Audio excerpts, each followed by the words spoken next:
김현정의 뉴스 쇼.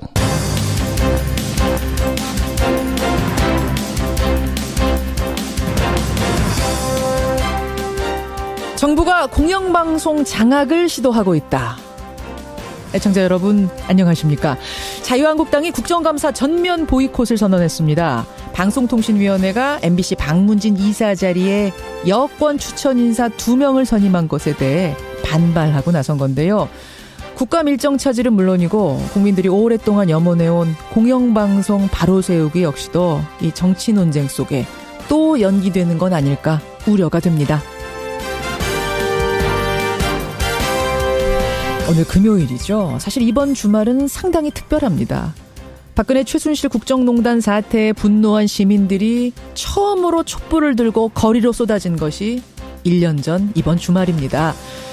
그런데요, 촛불 집회 1주년 행사를 두고도 잡음이 흘러나오죠. 광화문에서 모이자, 아니다 여의도에서 모이자. 글쎄요, 촛불을 추억하는 방식에도 시각 차이가 있는 걸까요? 하지만 우리가 똑똑히 기억할 것은 1년 전 촛불을 들었던 그 마음. 그 마음들은 모두 똑같았다는 사실. 시민의 힘이 하나로 모아졌기에 승리할 수 있었다는 사실. 그건 잊지 말아야 할 겁니다. 1년 전 그날을 기억하면서 김현정의 뉴스쇼 출발합니다.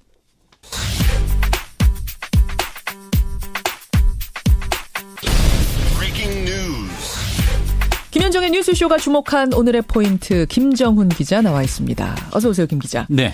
오늘 첫 번째 포인트 뭔가요? 네, 송환 어선에 담긴 북한의 메시지입니다. 북한이 단속한 우리 어선을 돌려보내겠다 이런 메시지를 내놓았죠. 네, 잠시 전 조선중앙통신이 보도를 했습니다. 예.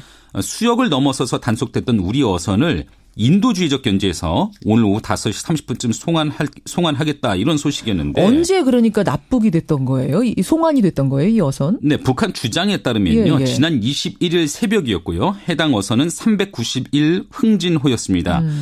새벽에 동해상 북측 수역을 넘어서 단속됐다는 것이죠.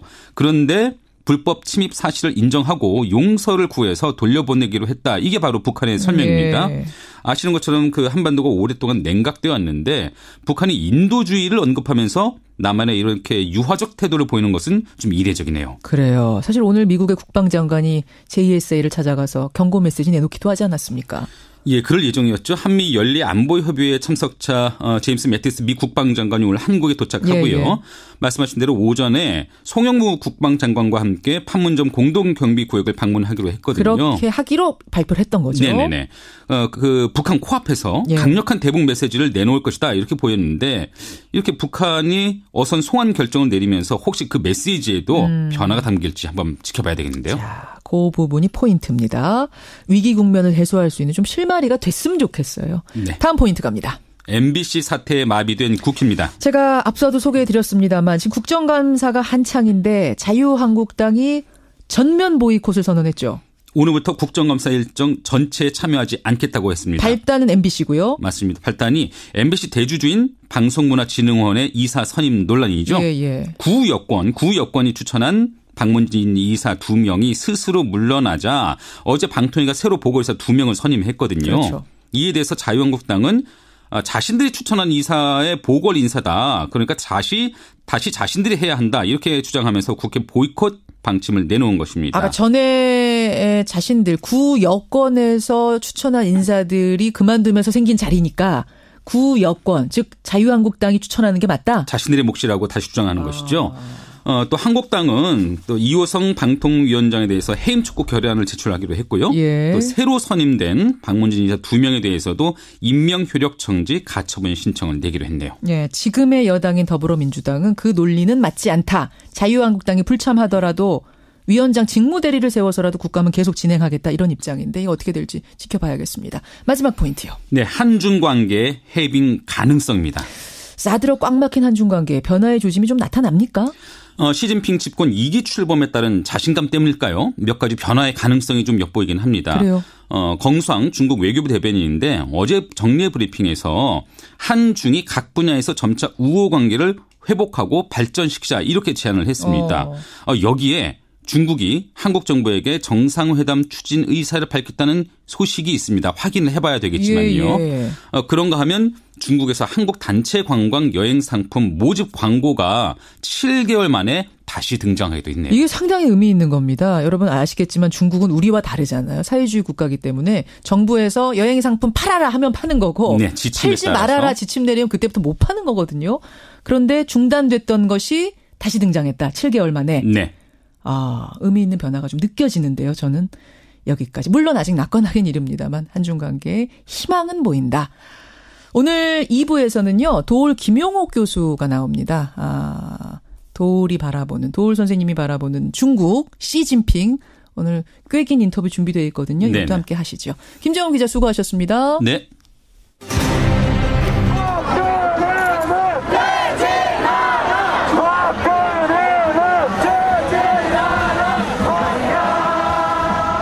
이제 1년 성공한 시민혁명 이상의 정치적 성과가 이어질지 주목됩니다. 예, 이게 나라냐라는 외침으로 자그마치 20주 동안 희망의 목소리를 밝혀왔던 1,700만 개의 촛불들. 그 첫 촛불이 밝혀지던 날이 바로 내일 모레죠. 10월 29일입니다. 그래서요, 오늘 첫 순서는 벌써 1년이 된 그날의 기억들을 떠올려 보려고 합니다. 사실 촛불의 주체는 평범한 시민들이었죠. 조직적인 모집이 있었던 것도 아니고 나오면 보상이 따르는 것도 아니었는데 시민들은 남녀노소 심지어 유모차까지 끌고 광장으로 쏟아져 나왔습니다. 그래서요. 촛불 1주년을 맞아 마련한 뉴스쇼의 인터뷰는 어떤 정치인도 어떤 유명인도 아니라 촛불의 주인 시민 두 분을 만나보려고 합니다.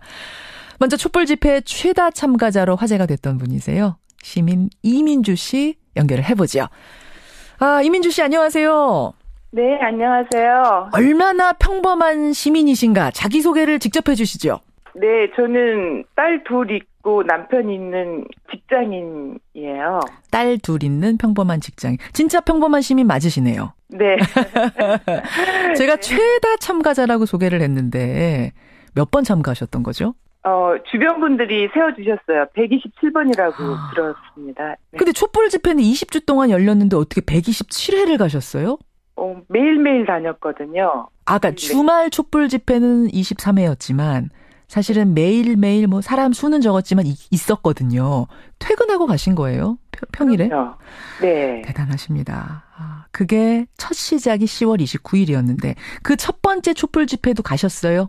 그럼요. 그러셨어요. 그 전부터 갔었어요. 바로 전에 평일에도 갔었어요. 네. 그 첫 번째 주말 촛불 집회, 대대적인 촛불 집회를 참여하면서 이게 그렇게 오래 갈 거라고 예상하셨습니까? 그때는 아무런 생각도 없었어요. 그냥 막막해서 나갔었어요. 이렇게 돌아가는 상황이 말도 안 되게 돌아갔기 때문에 어디 울분을 표출할 수도 없었고 정말 이게 나라냐 이런 생각에 너무 막막했어요. 나갈 수밖에 없었습니다. 떠올려 보면은 그 많은 기간 동안 여러 가지 기억나는 장면들 고비고비가 있을 텐데 제일 기억나는 장면은 어떤 거세요? 어린아이가 목에 팻말을 들고 여기 따뜻한 차 있어요 라고 돌아다녔어요. 엄마는 뒤에서 커다란 주전자 가지고 종이컵이랑 같이 가지고 다니면서 앉아있는 사람들 나누어주고. 맞아. 뭉클뭉클한 게 너무너무 많죠. 막 그런 얘기하면 눈물 날 정도로. 그게 팔러 다닌 게 아니라 그냥 나눠주러 다닌. 지난 겨울이 유독 춥지 않았습니까? 엄청 추웠죠. 너무 추웠어요. 정말. 추웠죠. 내복 몇 개나 껴입고 가셨어요? 내복 외투를 2개씩 막 입고 다닐 때도 있었어요. 내복만으로는 안 돼서. 그럼요. 정말 추웠습니다. 그때 우리가 따뜻하게 견딜 수 있었던 건 서로의 체온 그리고 뭔가 똑같은 것을 희망한다는 그 열정, 열망 이런 것들이 몸을 녹였던 것 같아요. 네, 맞아요. 정말 따뜻하고 행복했어요. 광장에 나가면. 오히려 희망이 보이니까. 네. 이민주 씨는 제가 이제 그 당시 연결했던 기억이 나는데 여든의 친정 어머님도 모시고 나간다는 말씀을 하셨었거든요. 어머님 건강하세요? 안녕하세요? 네, 아주 건강하시고 요즘 바삐 열심히 공부도 하시고. 네. 촛불이 1주년 됐다. 요거 알고는 뭐라고 그러세요? 꿈 같다고 그러시죠. 꿈 같다? 네. 왜 그러실까요? 좀, 앞으로 좀 살만한 세상이 되겠구나. 이런 세상도 내가 보고, 내 일생을 마치겠구나라는 그런 생각을 가지고 계신 것 같아요. 그래요. 촛불 전과 후 이민주 씨의 삶은 뭐가 달라졌습니까? 어떻습니까? 많이 달라졌죠. 제 목소리도 굉장히 좀 좋아 보이지 않아요? 목소리가 굉장히 윤기가 흐르세요, 지금. 네, 맞아요. 왜 그런 거예요? 그전에는 무기력하고 좀 시큰둥했었거든요. 예. 지금은, 국민의힘으로 좀 뭔가가 조금은 이렇게 좀 조금씩 변할 수 있구나라는 생각이 들어서 아주 긍정적이고, 예. 활기찬 생활로 바뀌었어요. 제 인생에 이런 경험에서 너무너무 행복해요. 아이들하고 남편하고도 자주 이야기를 해요. 참. 이런 걸 보는 것 자체가 역사상 얼마나 행복한 일인지 아느냐고. 아니, 그 후에 혹시 또 시민들의 목소리를 내야 하는 현장으로 가기도 하세요, 종종? 이제는 가죠. 그전에는 안 갔었죠. 어디 가셨어요? 요즘 KBS, MBC 언론 노조. 그 현장도? 파업 현장에, 예, 그거 아주 중요하다고 생각을 했거든요. 정말 국민들이 언론에 대한 그 관심도가 높아야 되겠다라는 생각으로. 예. 친구들 데리고 다 제가 공범자들 보러 가자고 그래서. 이번에는 친구들을 포섭해서 다니시는군요. 네. 그래요, 이민주 씨. 했습니다. 그래요, 이민주 씨. 사실 시민의 한 사람으로서 나란 일을 이렇게 적극적으로, 자신의 일도 있는데 나란 일을 적극적으로 감시하고 의사표현한다는 게 쉬운 일은 아닌데, 참 제가 여러 시민들을 대신해서 감사드리고요. 계속 그 열정 잃지 않고 나라가 잘 돌아가고 있는지 지켜봐 주시기 바랍니다. 네, 감사합니다. 고맙습니다. 건강하세요. 네, 안녕히 계세요. 예, 지난 겨울 촛불 집회 최다 참가자였습니다. 시민 이민주 씨 먼저 만나봤습니다. 이어서 촛불 집회 떠올리면 아마 이 장면 기억나는 분들도 계실 거예요. 시민들을 막아서고 있는 거대한 차벽이 있었는데, 경찰 차벽. 이 차벽에 꽃 스티커를 붙이던, 차벽을 꽃벽으로 뒤덮는 퍼포먼스를 벌였던 미술가가 있습니다. 기억하시죠? 저희 뉴스쇼와도 인터뷰를 했었는데 1년이 지난 지금 그분 어떻게 지내고 있을까요? 만나보죠. 차벽을 꽃벽으로의 이강훈 작가 연결이 돼 있습니다. 이강훈 작가님 안녕하세요. 네, 안녕하세요. 그동안 어떻게 지내셨어요? 네, 별다른 일 없이 잘 지내고 있습니다. 별다른 일 없이 잘 지내고 계세요. 그 평범한 일상이 가장 좋죠. 이제 평범한 일상으로 돌아오신 건데 1년 지났답니다. 네. 소감이 어떠세요? 벌써 1년이네요. 예. 벌써 1년. 네, 많은 시민들이 광장에서 고생을 그렇게 하고 보람이 있으니까 굉장히 좋죠. 그래요. 특히 우리 작가님은 작년 이맘때였어요. 경찰 차벽에다가 꽃 스티커를 붙이는 퍼포먼스. 그러니까 이게 작가 혼자 막 붙인 게 아니라 시민들한테 그 스티커를 주면서 붙이십시오. 시민들이 다 달라붙어서 그 꽃 차벽, 삭막한 차벽을 꽃벽으로 만드는 퍼포먼스를 한 것 때문에 굉장한 화제가 됐었고, 저랑 인터뷰도 하셨어요, 작가님. 네네. 그랬어요. 그때는 무슨 생각으로 그렇게 그 꽃벽 퍼포먼스를 시작하셨던 거죠? 2차 집회 때부터 참석을 하면서 경찰이랑 시민들이 차벽을 사이에 두고 이제 계속 조금 아슬아슬한 광경들이 자주 펼쳐졌었는데, 그걸 보면서 뭔가 폭력적인 방향으로 갈 가능성도 있을 것 같다는 이제 불안감이 생기면서 그거를 좀 바꿀 수 있는 뭔가가 없을까 생각을 하다가 그런 아이디어를 처음 떠올렸죠. 맞아요. 그때 그 사진 장면이 전 아직도 생생해요. 막 아이들까지 그 꽃 차벽에다가 꽃을 붙이고 있는 그런 상황에서 어떻게 다툼이 일어나겠습니까? 어떻게 폭력이 벌어지겠습니까? 그 기조가 끝까지 간 거 아니에요? 네, 그렇죠. 그렇게 평화적으로 끝까지 갈 수 있었던데 조금은 일조를 하지 않았나. 물론이죠. 그렇게 생각하고 있습니다. 네. 그 퍼포먼스에 참여했던 많은 시민들 중에 혹시 작가의 눈에 가장 기억에 남는 분은 누굴까요? 그 어린 아이들이 부모님 손에 이끌려서 차벽 앞으로 가서 직접 손에 든 스티커를 붙이는 장면들은 볼 때마다 굉장히 인상적이었어요. 그 아이들이 당장은 자기가 어떤 일을 하고 있는지 잘 모르겠지만, 그렇죠.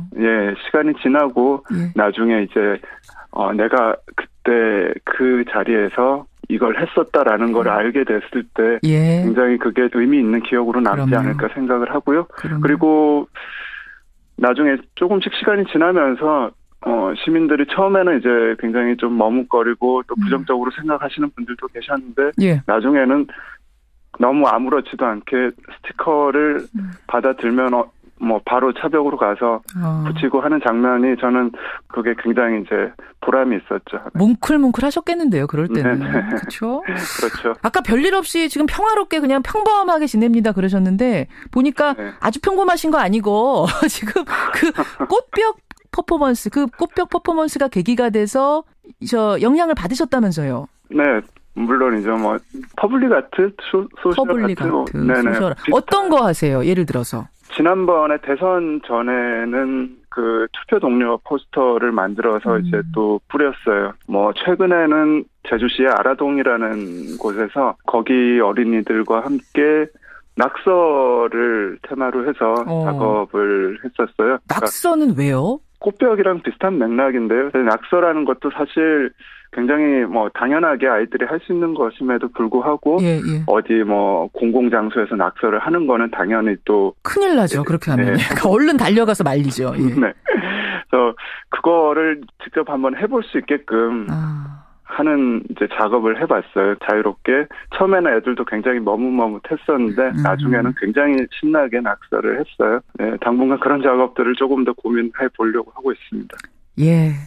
조금 전에 만난 시민 이민주 씨, 평범한 시민 이민주 씨도 그렇고 이강훈 작가도 그렇고 이 촛불의 경험이 삶을 참 많이 바꿔놨다 이런 생각이 드네요. 예. 네네. 이강훈 작가님 앞으로도 좋은 작업 많이 해주시고요. 우리 사회가 더 아름다워지는데 더 희망차지는데 계속 일조해 주시기를 부탁드리겠습니다. 네, 감사합니다. 고맙습니다.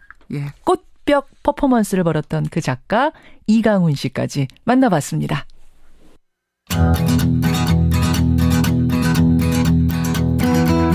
김현정의 뉴스쇼는 청취자 여러분의 참여로 이루어집니다. 트위터, 페이스북, 레인보우 게시판, 그리고 단문 50원, 장문 100원의 유료 문자 샵 1212, 우물정 1212 통해 참여하실 수 있습니다. 김현정의 뉴스쇼, 여러분과 함께 만듭니다. 김성환의 행간 시사평론가 김성환 씨 나오셨습니다. 어서 오십시오. 네, 안녕하세요. 내복을 몇 벌 껴입고 광장으로 가셨었나요? 저는 아직 젊어서요. 그 정도까지는 안 해도 괜찮은데. 그때 내복 입으셨던 거 제가 아는데. 예, 1년 촛불 이제는 웃으면서 얘기합니다만 그때 네. 얼마나 국민들이 다 비장했습니까? 네, 맞습니다. 그렇죠? 저도 나가본 적이 있지만 정말 많은 분들이 간절한 마음을 담고 촛불을 들기도 했었는데 근데 세상은 바뀌었는데 근본적인 부분까지 좀 바꿀 수 있는 것은 역시 국민의 손이다. 그렇죠. 예, 촛불을 다시 들지 않는 시대가 다시 왔으면 좋겠습니다. 그렇습니다. 오늘 행간에서는 뭐 가지고 오셨어요? 자유한국당이 또 국회 보이콧을 선언했습니다. 그러게요. 지난달에는 MBC 김장겸 사장 체포영장의 발부에 반대해서 또 반발해서 국회 보이콧을 했는데 이번에는 방송통신위원회의 MBC 보고리사 선임에 반발해서 국회 보이콧을 선언했습니다. 지난번에도 MBC, 이번에도 MBC가 이유가 됐네요. MBC가 계속 중간에 들어가는데요. 어제 오후 비상총회 의원총회를 열어서 국정감사 일정을 전면 거부하겠다고 선언을 했습니다. 예. 또 MBC 문제로 국정감사 보이콧한 자유한국당. 이 뉴스의 행간을 좀 살펴볼까 합니다. 일단 어제 오전에 자유한국당 의원들이 방송통신위원회를 집단 항의 방문했죠. 예, 맞습니다. 정우택 원내대표와 의원 15명이 국회 상임 일정을 중단하고 방통위를 집단 항의 방문했는데요. 일단 먼저 당시 상황부터 한번 들어보시죠. 그러죠. 공영방송 장악으로 이미 위원장께서 이 정부의 꼭두각시로 행동을 하시고 그렇게 저를 꼭두각시 이런 말씀하시는 것도 제가 몹시 듣기 거북하고요. 뭐가 거북해요 지금? 거북하죠. 뭐가 거북해요 지금? 저는 그냥 위원장으로 불려주시면 안 됩니까?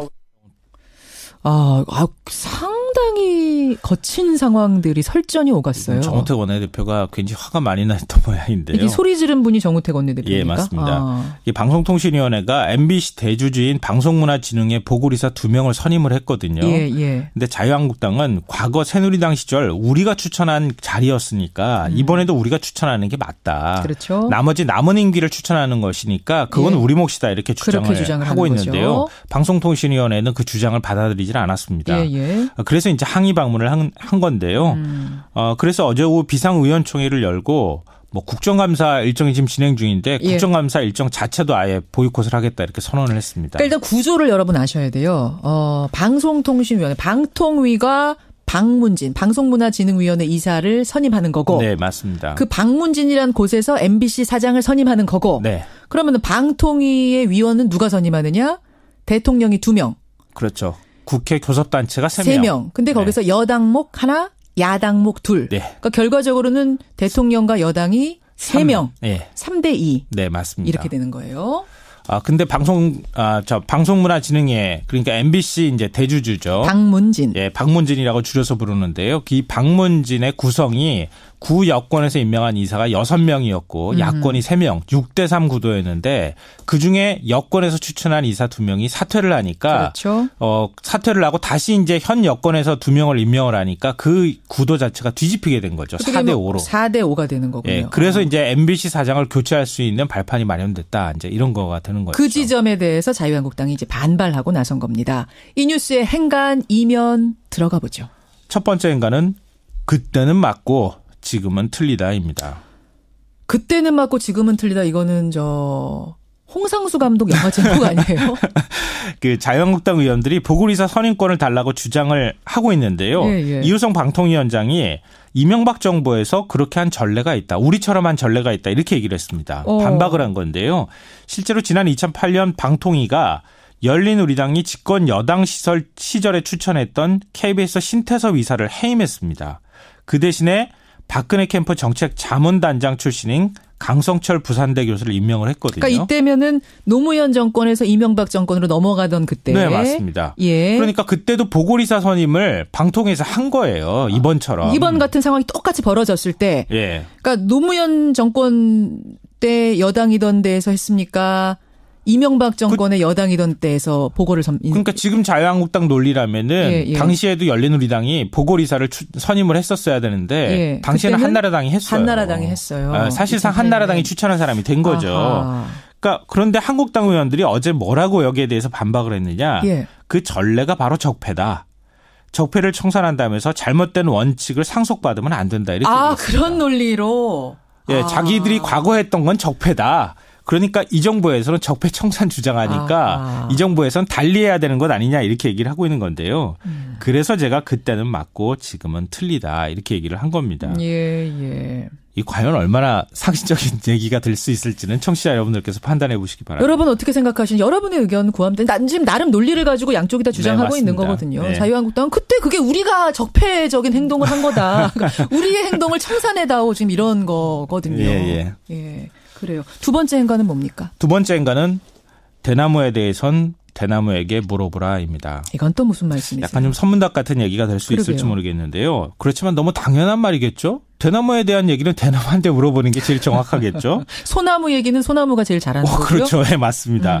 근데 자유한국당은 정부의 노골적인 공영방송 장악 의도를 좌시할 수가 없다. 그래서 불가피하게 국감을 중단한다. 이렇게 얘기를 하는데요. 이 말이 맞다면 전두환 정권 시절에 땡전뉴스 못지않은 심각한 상황이 벌어지고 있는데 반대로 방송사 내부 구성원들, 방송사 노조는 오히려 자유한국당 당신들은 빠지라. 당신들은 염치가 없다. 이렇게 주장을 하고 있습니다. 그러면 언론 탄압을 하든 어떤 방식으로든 얘기가 나오면 그거는 누구한테 물어봐야 될까요? 방송사 내부 구성원들한테 물어보는 게 가장 정확한 얘기가 되겠죠. 마지막 행간은 뭡니까? 마지막 세 번째 행간은 입장이 달라졌다고 원칙까지 바꿔서는 안 된다입니다. 원칙이요? 이건 민주당을 향해서 하는 얘기인데요. 민주당도 이명박 박근혜 정부 시절에 방송 장악 문제를 굉장히 목소리를 높여서 얘기를 해왔잖아요. 물론이죠. 그때 박문진 이사를 방통위가 추천할 수 없도록 하는 법안을 발의를 한 적이 있습니다. 아하. 방송의 독립성을 위해서. 그러니까 지금 민주당도 입장이 바뀌었다고 해서 입장이 원칙까지 달라지지 말고 방송 독립을 위한 법 개정에 지금 나서야 한다. 이런 얘기를 하고 싶습니다. 여기까지 오늘의 행간 수고하셨습니다. 네, 고맙습니다. 전경배님, 김형수님 등 많은 분들이 당신이 진정한 대한민국의 주인이었습니다. 우리 모두 시민이 주인이었던 거겠죠. 1700만의 촛불이 켜졌던 그 주를 앞두고 인터뷰 진행해봤습니다. 2부 도올 교수와의 인터뷰 함께 하시죠.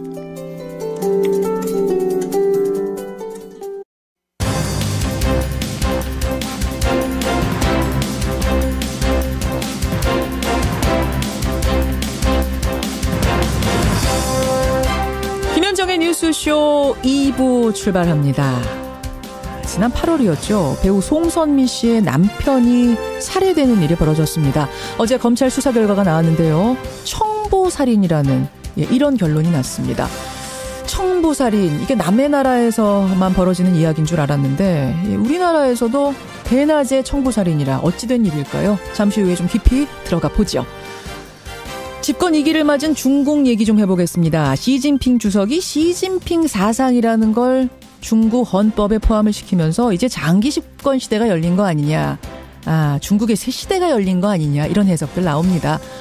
도대체 시진핑 사상이 당 헌장에 들어갔다는 건 어떤 의미인지, 우리는 어떻게 대비해야 되는 건지 중국의 정통한 학자죠. 도올 김용옥 선생님 만나보죠. 오늘 촛불 1주년 얘기를 참 많이 하게 되는데요. 또 하나 떠오르는 이름들이 있습니다. 십상시. 1년 전 참 많이 듣던 이름인데 그 십상시들은 지금 어디에 있을까요? 권영철의 Y뉴스에서 파헤쳐드립니다. 50원에 담은 100원의 장문 유료 문자 샵 1212 카톡 레인보우까지 열어놓고 출발합니다. 배우 송선미 씨의 남편이 살해된 사건. 이 사건 들으면서 많이들 의아해하시고 또 놀라셨을 텐데요. 검찰의 수사 결과가 나왔습니다. 수백억대 재산 분쟁이 발단이 된 사건이었고 무엇보다도 이게 청부살인이었다는 점이 드러나면서 더욱더 큰 충격을 주고 있습니다. 어떻게 된 사건인지 자세히 한번 들여다보죠. 먼저 이 사건을 취재한 기자 연결합니다. CBS 보도국 김기용 기자. 네, 안녕하십니까. 김기용 기자입니다. 자, 이게 어떻게 된 사건인가요? 예, 지난 8월 21일이었죠. 서울 서초구 소재 한 법무법인 회의실에서 28살 조모 씨가 미리 준비한 흉기로 배우 송선미 씨의 남편 고모 씨를 찔러 살해하는 사건이 발생했습니다. 변호사 사무실에서 살해 사건이 발생한 거예요. 예, 그렇습니다. 예. 예, 당시 경찰은 우발적 범행으로 보고 조 씨를 살인 혐의로 검찰에 넘겼는데요. 예. 근데 알고 보니 이게 청부 살인이었던 걸로 어제 검찰 조사 발표에서 나왔습니다. 누가 누구한테 시킨 겁니까? 예, 그러니까 제1교포 재력가의 장손인 38살 광모 씨가 후배 조 씨에게 청부 살인을 부탁한 겁니다. 현금 20억 원, 가족 부양 그리고 변호사 비용을 약속하고요. 그걸 줄 테니까 가서 살인을 해라. 송선미 씨의 남편 고 씨를. 이렇게 된 거죠. 예, 그렇습니다. 예. 이에 더해 곽 씨는 숨진 고 씨의 매형이자 둘 사이 재산 분쟁 사건을 담당한 변호사까지 살해하려 했지만 이 조 씨가 두 사람을 모두 살해하는데 부담을 느껴 변호사는 목숨을 건질 수 있었습니다. 곽 씨와 고 씨는 도대체 무슨 사이인가 궁금하실 텐데요. 그러니까 고 씨, 송선미 씨의 남편인 고 씨는 이 제1교포 재력가의 외손자인 거고 곽 씨는 친손자인 거고 이렇게 되는 거죠? 예, 맞습니다. 친손자와 외손자가 재산 다툼을 벌이다가 친손자가 외손자를 청부살인한 거예요. 예, 그렇습니다. 예. 청부살인이라는 거는 명확하게 100% 밝혀진 건가요? 인정까지 받은 건가요? 예, 일단 검찰 조사에서는 그렇게 나왔는데요. 일단 살인 교사를 받았다는 조 씨의 자백이 있습니다. 검찰 조사에서 조 씨는 교사범 곽 씨가 약속과는 달리 20억 원과 변호사 비용을 지급하지 않자 결국 살인 교사를 받았다고 자백했습니다. 또 하나는 압수한 휴대폰과 노트북을 분석한 자료입니다. 이 자료에 따르면 곽 씨는 살인 발생 직후 살인 교사죄, 우발적 살인 등의 검색어를 인터넷에 찾아봤습니다. 또 범행을 머뭇거리던 조 씨에게는 필리핀에 가서 살면 된다는 문자 메시지를 보내기도 했습니다. 여기에 더해 검찰은 교사범 곽 씨가 실행범 조 씨에게 고 씨와 변호사 둘 다 해치워버리라는 취지의 지시를 한 음성 파일도 증거로 가지고 있다고 합니다. 그러니까 자신한테 그 지시를 한 내용을 녹음을 해놓은 게 있군요, 증거로. 그렇게 볼 수도 있을 것 같습니다. 예, 그렇게 추정이 되네요. 그러면 살인을 교사한 사람이 이 장손인 곽 씨와 직접 범행 저지른 청부살인범 조 씨 외에 더 개입한 사람 없습니까? 예, 아무래도 이 할아버지하고 손자 사이에 있는 이 곽 씨의 친아버지가 가장 먼저 떠오를 수 있겠는데요. 그렇죠. 보통 검찰은 특정 인물을 소환하기 전 객관적 물증을 먼저 조사하는데 이 곽 씨의 아버지와 관련된 물증이 하나도 없었다고 합니다. 살인 실행범이었던 조 씨도 곽 씨의 아버지에 대해선 범행에 개입한 바 없다는 취지로 명확히 진술한 것으로 밝혀졌습니다. 예, 애초에 재산 다툼 때문에 장손과 외손자 간의 재산 다툼 때문에 벌어진 사건이라고 지금 소개를 해드렸는데 도대체 어떤 재산 다툼이었습니까? 예, 일단 이 곽 씨의 친할아버지는 일본의 유명 호텔 등을 보유한 99살의 제1교포 재력가입니다. 99 되신 분이세요? 예, 그렇습니다. 예. 일본에 있는 자산 가치만 1조 원이 넘는다고 합니다. 네, 국내에도 서울시 그리고 화성시 등지에 680억 원대 부동산을 가지고 있다고 하는데요. 예. 이 국내 재산을 두고 장송 곽 씨와 외손자였던 고 씨 사이 재산 분쟁이 벌어진 겁니다. 예. 그런데 이 곽 씨가 이들 부동산에 대한 증여 계약서를 위조한 혐의로 지난 2월 고 씨 측으로부터 고소를 당했고요. 지난 9월 26일 검찰에 구속됐고 지난 13일 재판에 넘겨졌습니다. 네. 둘 사이에 지난한 다툼이 이어졌고 결국 지난 8월 21일 고 씨가 청부 살인을 당하게 되는 겁니다. 그러니까 증여 계약서를 네가 위조를 했느냐 안 했느냐 이거 가지고 다투다가 재판까지 가게 되고 아주 갈등이 첨예한 상황에서 청부 살인까지 가게 된 거군요. 예, 그렇습니다. 예. 유명한 배우죠. 송선미 씨의 남편이 살해당한 일이어서 이게 처음에는 큰 화제가 됐던 것인데 이게 청부살인이었다는 점까지 드러나면서 더욱더 우리 사회에 큰 충격을 주고 있습니다. 김기용 기자, 사건의 새로운 소식이 더 나타나는 대로, 더 드러나는 대로 또 연결하겠습니다. 수고하셨습니다. 예, 감사합니다. 예, CBS 김기용 기자 먼저 연결을 했습니다.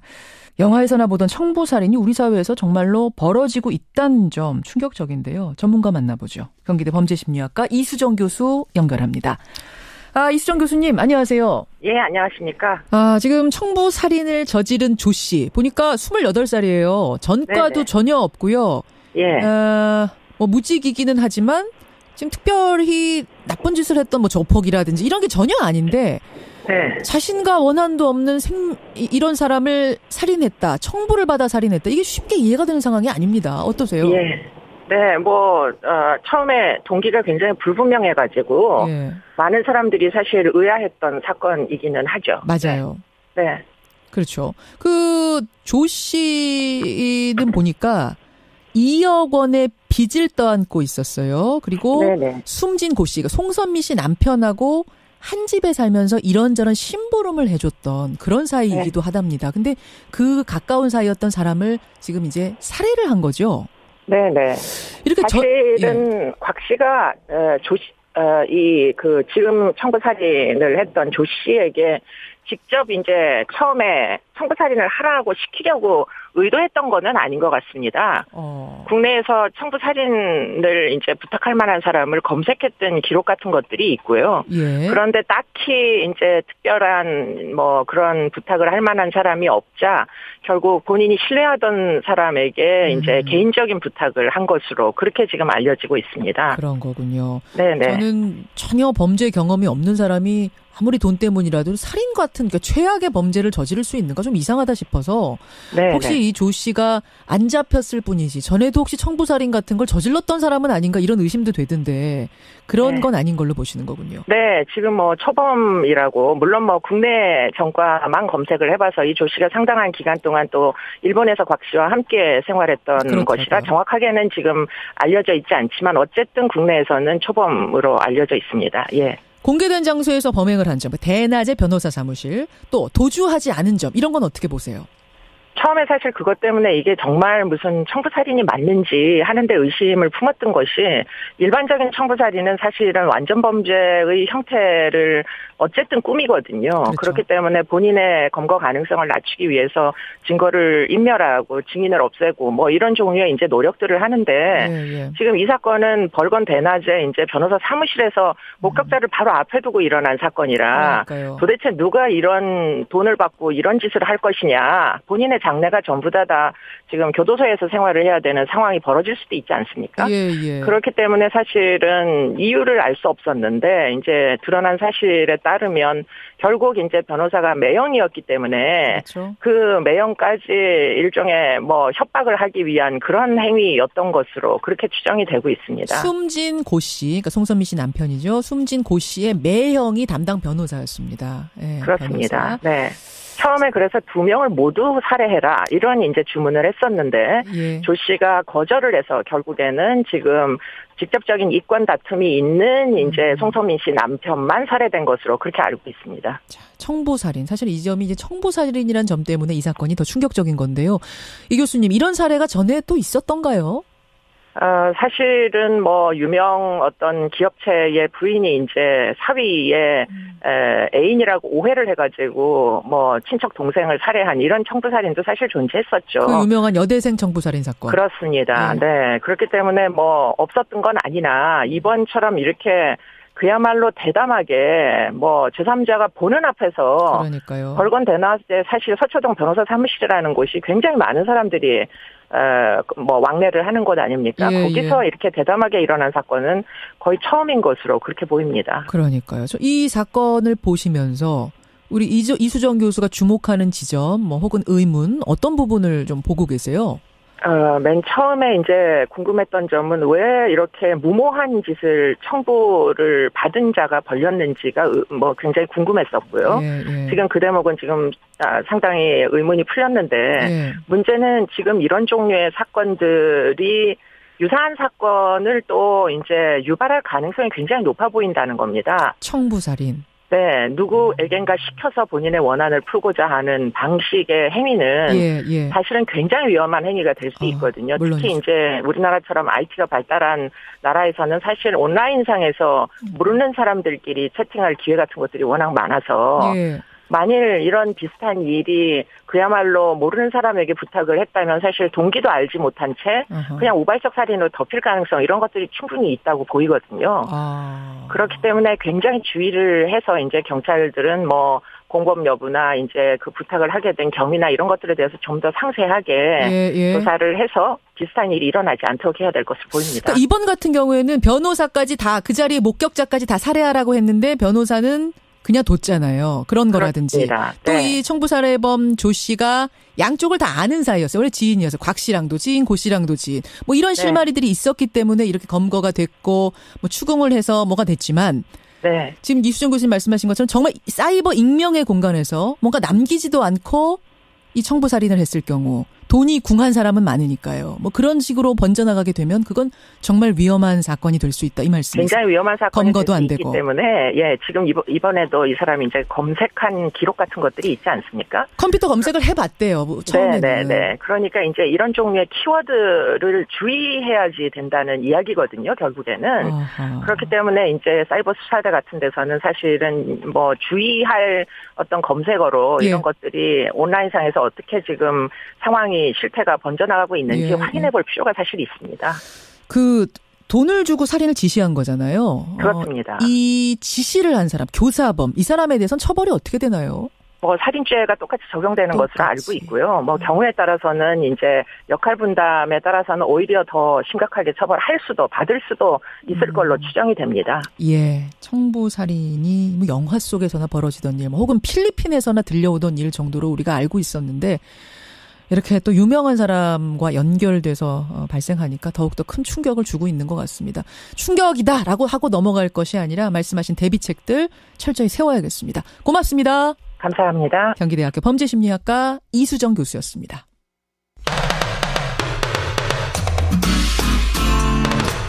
CBS 라디오 김현정의 뉴스 쇼. 중국의 시진핑 주석이 집권 2기를 맞았습니다. 제19차 공산당 대회에서 이른바 시진핑 사상을 중국의 헌법격이죠. 공산당 당장에 포함시키면서 1인 장기 집권의 기틀을 마련한 게 아니냐 이런 해석이 쏟아지고 있습니다. 도대체 이 시진핑 사상이란 건 뭘까요? 또 정말 시진핑의 장기 집권은 이루어질까요? 우리는 이 중국을 어떻게 대비해야 될까요? 이분의 생각이 궁금해집니다. 중국 철학, 중국 사상 분야의 권위자시죠. 도올 김용옥 선생님 연결이 돼 있습니다. 도올 선생님 안녕하세요. 네네, 반갑습니다. 잘 지내셨습니까? 네, 저는 요새 최근에 노자에 관한 아주 제 인생의 모든 것을 집대성하고 있는데. 이번엔 노자입니까? 노자. 네. 그렇군요. 네. 그런 와중에 중국에 큰 일이 벌어졌고, 저는 사실은 이제 중국의 이 시진핑 2기 시작하면서 제일 먼저 떠올랐던 게 도올 선생님입니다. 예, 가장 중국의 정통한 학자. 제가 그 시진핑 사상을 중국 공산당 당헌에 편입시켰다. 사실 이게 우리로서는 이게 상상이 안 되는 일이어서 도대체 어떤 의미인지 잘 이해가 안 가요. 그렇게 큰 일입니까? 우선 당정에 관해서도 예. 시진핑 사상을 썼기 때문에 예. 이것은 등소평 이론보다도 더 고차원의 모택동 사상과 버금가는 그 시진핑 사상을 당장의 중요한 것으로 통과시켰다. 이런 얘기가 정확하질 않아요. 그래요. 지금 이제 나오는 얘기는 뭐냐면 공산당 당장, 당헌에 이름을 올린 지도자가 지금 4명밖에 없습니다. 레닌, 마르크스, 마오쩌둥, 덩샤오핑, 그러니까 모택동, 등소평. 4명밖에 없는데 그 뒤에 이어서 시진핑 사상이라는 이름으로 넣었으니까 이게 아니 근데 굉장한 반열이다. 네. 예. 여태까지 전대가 열릴 때마다 이 당장 수정이 안 된 적이 없어요. 매번 돼 왔고 그리고 시진핑 사상이 이번에 들어가질 않았어요. 정확하게 얘기하면은 그래요. 어떻게 들어가 있냐면은 시진핑 신시대 중국 특색 사회주의 사상이라는 말로만 들어가 있습니다. 그게 시진핑 사상이라고 지금 알려져 있는 건데 그건 다른 겁니까? 있는데 이 중국인들 감각에는 항상 당장이라는 건 개정되어 온 것이고 우리가 시진핑 사상을 받들자 이런 식으로 들어간 게 아니라 시진핑 신시대 중국 특색 사회주의 사상을 진지하게 학습하자. 이런 식으로만 들어갔습니다. 그런 그 외국 언론이 이렇게 센세이셔널하게 내놓는 그런 변화는 아니라는 거예요. 그리고 우리가 정확하게 그러면 이 신시대 중국 특색 사회주의라는 것이 무엇이냐. 여기에 대해서 깊은 인식을 가져야 한다는 거예요. 자, 그러면 정리를 좀 하자면 우리가 지금 이제 언론을 통해서 알고 있듯이 레닌, 마르크스, 마오쩌둥, 덩샤오핑 4명밖에 없는 그 반열에 시진핑이 올랐다. 어마어마한 일이다라고 얘기를 하고 있는데 그것보다는 중국 사람들이 받아들이는 것은 좀 덜하다 이 말씀이신 거예요? 덜할 뿐만 아니라 그렇게 그 시진핑 사상이라는 말로 모택동 사상과 같이 이렇게 포뮬레이트된 개념은 아니라는 얘기죠. 아니라는 말씀. 그럼 이제 지금 신시대 중국 특색 사회주의라는 게 뭔지를 아는 게 더 중요하다고 말씀을 하셨는데 그게 뭡니까? 신시대 중국 특색 사회주의라는 것이. 그러니까 중국 특색 사회주의라는 것은 등소평이라는 분이 이미 얘기를 한 거예요. 우리가 사회주의만 가지고는 안 되고 시장 경제를 도입해야 되는데 그러려면은 그 중국 특색의 사회주의가 필요하다. 그래서 중국 특색 사회주의라는 말을 썼는데 덩샤오핑 때 처음으로 들어갔었는데 들어갔는데 여기에는 사계 전면이라는 거 하고 오위일체라는 게 있어요. 사계 전면 오위일체? 다 어려운 말이네요. 이게 무슨 말입니까? 어려운 건데 사계 전면이라는 거는 이 전략적인 이 방법론이란 말이에요. 네 개는. 그래가지고 이것이 도달하고자 하는 목표가 있어요. 그렇겠죠. 그 목표가 오위일체라는 거예요. 오위일체는 뭡니까? 경제 건설, 정치 건설, 문화 건설, 사회 건설, 생태 문명 건설 5개의 오위가 일체라는 거예요. 요번에 오위 일체에서는 생태 문명 건설이라는 게 들어갔어요. 생태 문명 건설. 왜 시진핑은 이것을 넣었을까요? 이게 무슨 의미입니까? 이 생태 문명 건설이라고 하는 것만이 사실은 시진핑 사상의 핵심이란 말이죠. 그렇게 되겠네요. 결국은 여태까지 개혁개방 이외로 추구해왔던 중국 역사의 목표는 그 무조건 부를 누구라도 먼저 버는 사람들이 장땡이다. 그리고 그렇게 해서 일단 국가의 그 경제를 불리면 그 부수적인 게 인민에게 떨어질 것이다. 이게 선부론이었는데 그렇죠. 이 사람은 이 생태 문명 건설이라는 것은 우리 역사가 이제는 이러한 발전관에 매이지 않는 새로운 역사 단계를 진입했다. 그러니까 정치, 경제, 문화, 사회 잘 먹고 잘 살자 이런 쪽으로 쭉 지금까지 달려왔다면 이제는 생태 문명 어떤 자연과의 이 조화 이런 것까지 다 생각하면서 발전하는 것으로 우리가 좀 자리 잡아보자. 그렇죠. 그거를 신시대라고 말하는 거예요. 신시대. 네, 그게 신시대고 이것은 신사상이라는 거예요.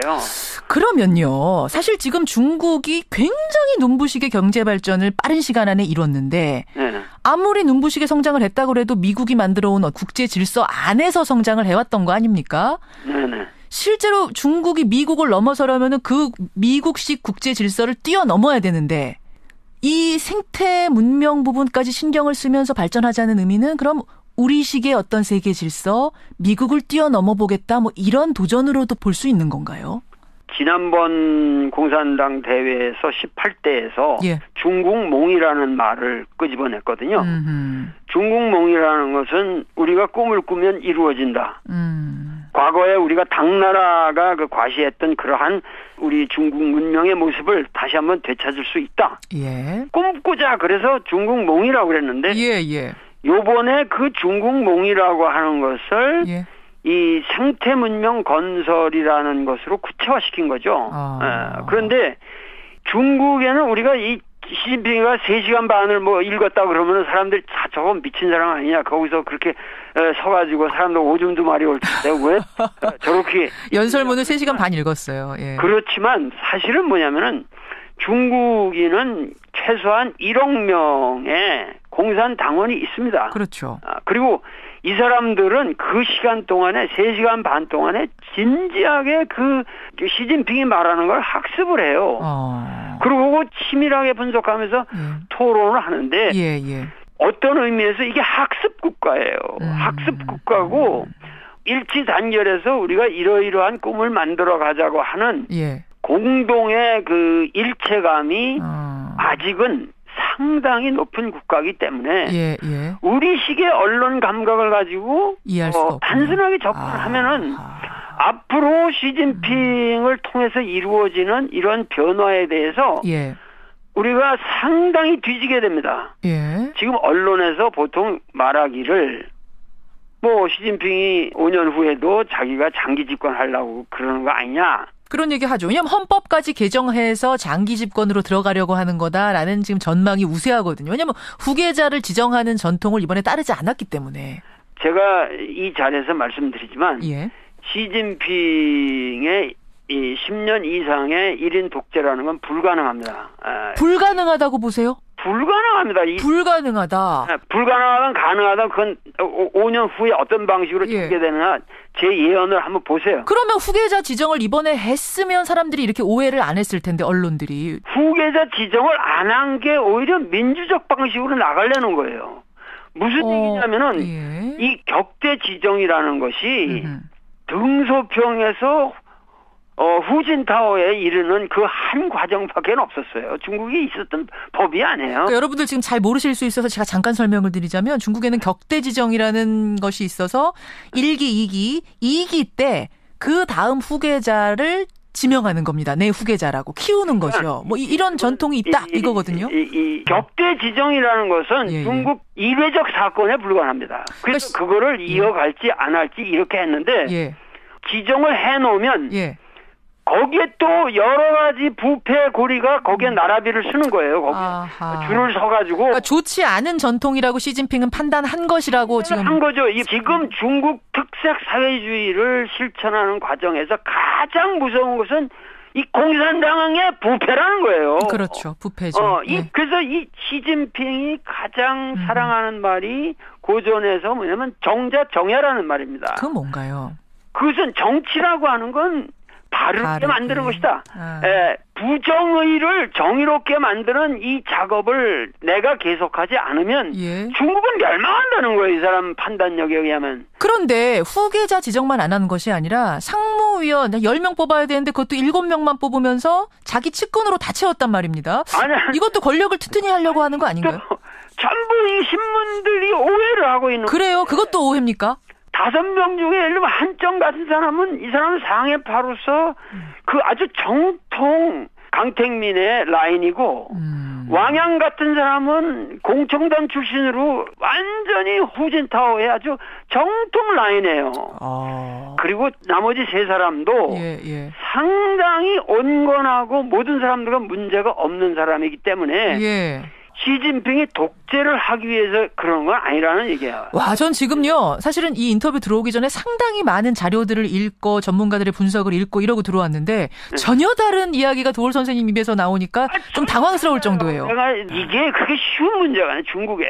수만 명을 그냥 목을 치고 내고 감옥에 집어넣고 이러는 시진핑이 어떻게 후계자를 지목해놓고 뭐 애매하게 뭐 만들어 놓은 상태에서 정치를 할 수 있겠어요. 결국 그러면 부패 청산을 위해서 지금 후계자 지정도 안 하는 것이고 그 주변의 상무위원도 지금 다 측근은 아니라고 하셨지만 어쨌든 자기에게 우호적인 사람들로 채운 이유도 그 부패와의 싸움을 가열차게 하기 위한 것이다. 이렇게 판단. 가열차게 하기 위한 것이죠.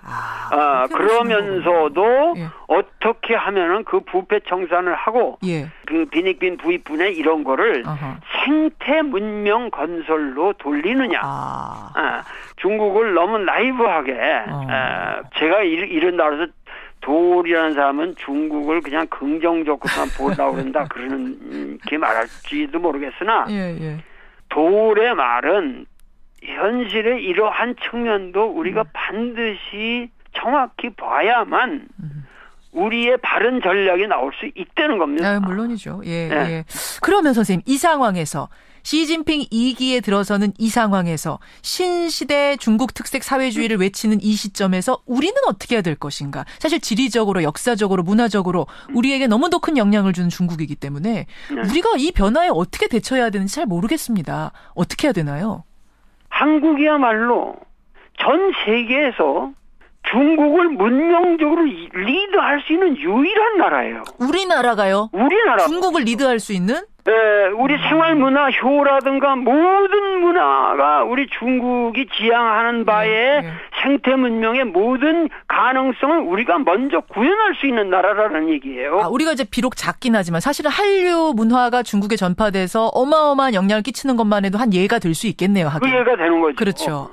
그러니까 이런 모든 것이 지금 뭐냐면 사드 문제도 그렇고 이런 것들이 우리가 조금 더 이 전체의 국면을 봐서 수를 놨어야 되는 건데 너무 성급하게 대처를 했다. 저는 상당히 아쉬움이 있는 거죠. 근데 기왕 이렇게 됐으니까 또 한중 관계가 좀 어려워진 상황이니까 이제 어떻게 타개해야 될까요? 이 타개가 어렵죠. 어려워요? 풀기가? 중국에서는 사드 문제에 관해서는 양보하기가 어려워요. 레이더를 없애라는 거거든요. 그게 제일 싫은 거거든요. 자기 쳐다보고 있으니까, 잘 들여다보고 레이더로 있으니까. 다 자세하게 자기 야구공까지 바라보고 있으니까. 그러니까는 어떻게 해서든지 우리 사드를 설치하지 않으면 아니 되었던 그 어려운 정황을 그 얘기해 가면서 그렇게 해서 우리가 이 남북 화해를 촉진하는 방향으로 중국이 적극 개입해 주는 것을 우리가 유도를 해야 됩니다. 그렇군요. 알겠습니다. 그러니까 결국은 충분히 설득하고 우리의 상황에 대해 이해시키면서 이 외교적으로 좀 풀어보자 이 말씀. 도올 선생님 만나고 있습니다. 중국에 대해서 오늘 참 여러 가지들을 배우게 되는데 그나저나 도올 선생님. 주제를 조금 바꿔보겠습니다. 네네네. 국정농단을 밝히는 촛불이 일어난 지 이제 1주년 됐어요. 지금 국정농단 재판 보면 박근혜 전 대통령의 변호인단이 일괄 사퇴하고 박 전 대통령은 지금 감옥 안에서 인권 침해를 받고 있다면서 유엔에다가 문제 제기를 하고 이 상황 어떻게 보고 계세요? 적폐 청산이냐 정치 보복이냐 아니 언론들이 이렇게 유치한 타이틀을 내걸어가지고 우리가 하는 것은 사실 적폐가 아니라 이거는 injustice, 영어로 말해서 정말 부정의를 정의롭지 못한 것을 정의롭게 만드는 노력이고 이 정의롭게 만드는 노력이라는 것은 이건 가차가 없습니다. 나는 문재인 대통령에게도 말씀드리고 싶은 것은 단호하라는 거예요. 단호하라. 빨리 이러한 것이 이렇게 질질 끌면서 지저분한 정치 게임에 맡길 것이 아니라 빨리 단호하게 처리할 걸 처리하고 저는 정말 지금부터야말로 우리가 촛불을 가슴에 촛불을 밝혀야 할 그런 시기라고 하는 것을 그저 국민들에게 나는 호소하고 싶어요. 알겠습니다. 예, 적폐청산 단호하게 이루어져야 한다. 정의를 만드는 데는 가차가 없다, 이 말씀. 네. 그래서 이거야말로 진정한 반민특위가 구성된 것이고 이 반민특위에 지향하는 바를 반드시 이번 역사는 성취해내지 않으면 안 된다고 저는 생각합니다. 근데 박근혜 전 대통령은 계속 정치보복 당하고 있다는 얘기를 하고 있는데. 그 사람이야말로 민중을 배반하는 반민이죠. 반민의 행위를 계속하고 있는 것이죠. 민중을 배반하는. 진정으로 자기 잘못을 뉘우치고 눈물을 흘리면서 국민에게 호소를 하면은 우리 국민인들 왜 용서를 안 해주겠습니까? 알겠습니다. 지금 필요한 건 눈물의 반성이지 정치보복이라는 항의가 아니다. 오늘 참 그 중국이라는 이야기도 워낙 큰 이야기였고 촛불 1년에 대한 회고도 짧게 해봤는데요. 도울 선생님, 이 중국 어떻게 보면 가깝고 어떻게 보면 멀고 복잡 미묘한 국가예요. 우리가 이번 당대를 통과하면서 우리가 느낄 수 있었던 건 중국은 매우 안정되어 있다는 거죠. 그렇고 무엇인가의 목표를 향해서 꾸준히 나아가고 있다고 하는 것을 우리가 읽어야 됩니다. 그래서 시진핑이라는 사람의 지도력은 상당히 국민의 지지를 얻고 있다는 이 현실.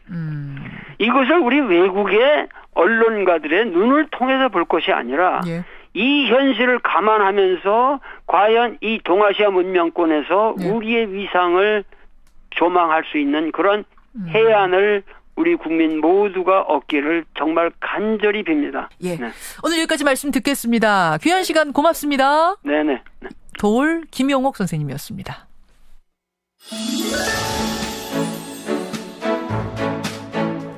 CBS 특별기획 2017 대한민국 소리유산. 오늘은 세상을 바꾼 국민의 목소리 촛불 집회 1년의 기억 편입니다.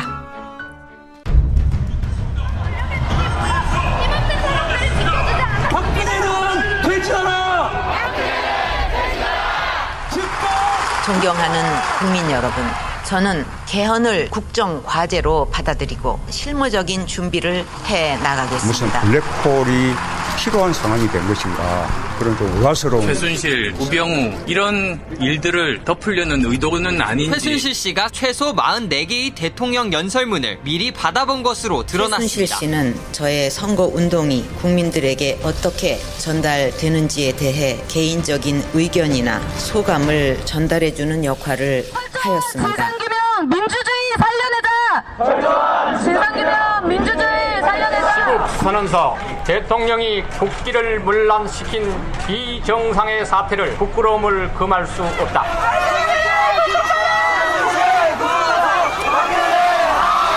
국민이 보고 있는데 안 말씀하시죠? 이렇게 하면 아무 말도 안 할 겁니까? 청와대 문건 유치호, 청와대 문건 받아오시면 무엇으로도 국민들의 마음을 달래드리기 어렵다는 생각을 하면 내가 이러려고 대통령을 했나 하는 자괴감이 들 정도로 괴롭기만 합니다. 우리나라 편의점 국가입니까? 대통령은 1+1으로 뽑지 않았습니다.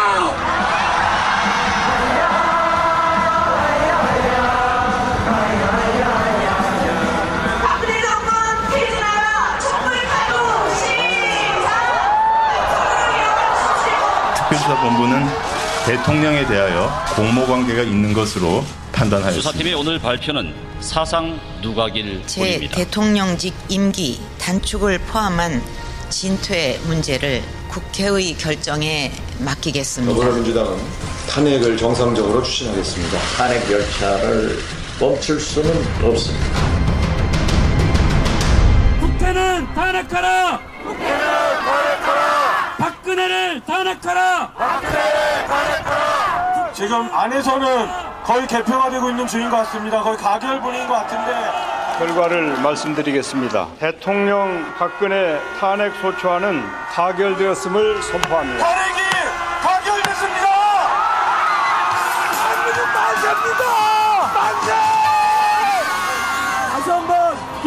외쳐옵시다. 탄핵은 가결됐다. 박근혜는 내려와라. 박근혜는. 지난 1년을 되돌아보니까 촛불은 기적이었던 것 같아요. 우리나라 국민들이 한마음으로 무언가를 해낼 수 있다는 굉장히 소중했던 경험인 것 같아요. 말 그대로 국민의 목소리였다고 생각하고 그런 목소리를 이제 제 아이한테도 꼭 들려주고 싶어요. CBS 특별기획 2017 대한민국 소리유산. 오늘은 세상을 바꾼 국민의 목소리 촛불 집회 1년의 기억편이었습니다. 2017 대한민국 소리유산은 방송통신위원회의 방송통신발전기금을 지원받아 제작한 것입니다.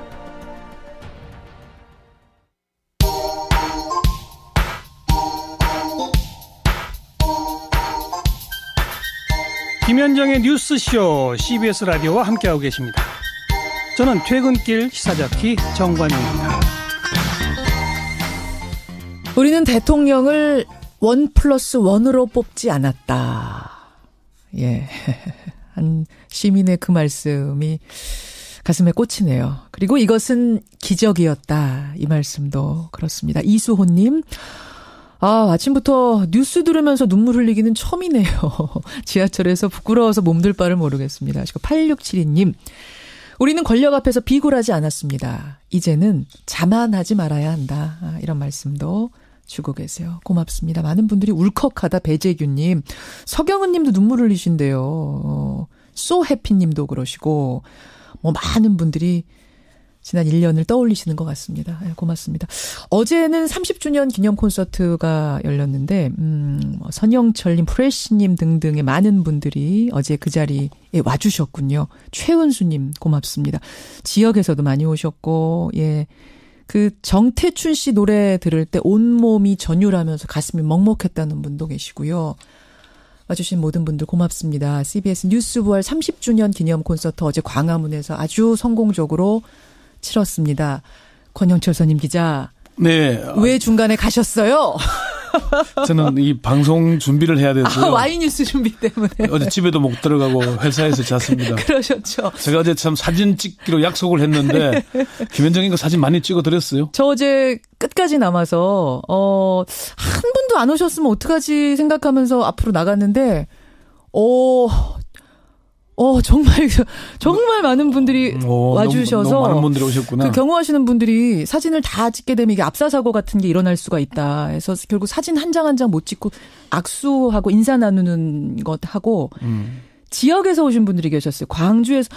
나주에서 광주에서 엄청나게 오셨는데 사진 찍으러 왔는데 그냥 못 가신다고 하는 분들 계셔서 사진 끝까지 남은 분들 찍고 정말 약속을 지키셨군요. 울컥한 약속. 올해 가기 전에 한번 이 청취자들에게 사진 찍는 기회를 한번 가져야 될 것 같은데. 그러니까 저는 어제 보면서 어제 이제 CBS 콘서트였는데 뉴스쇼 공개 방송 같은 거 한번 해서 진짜 우리 뉴스쇼 식구들끼리 우리 권효철 선임 기자, 손수호 변호사, 노영희 변호사, 김성환 선생님 다 모시고.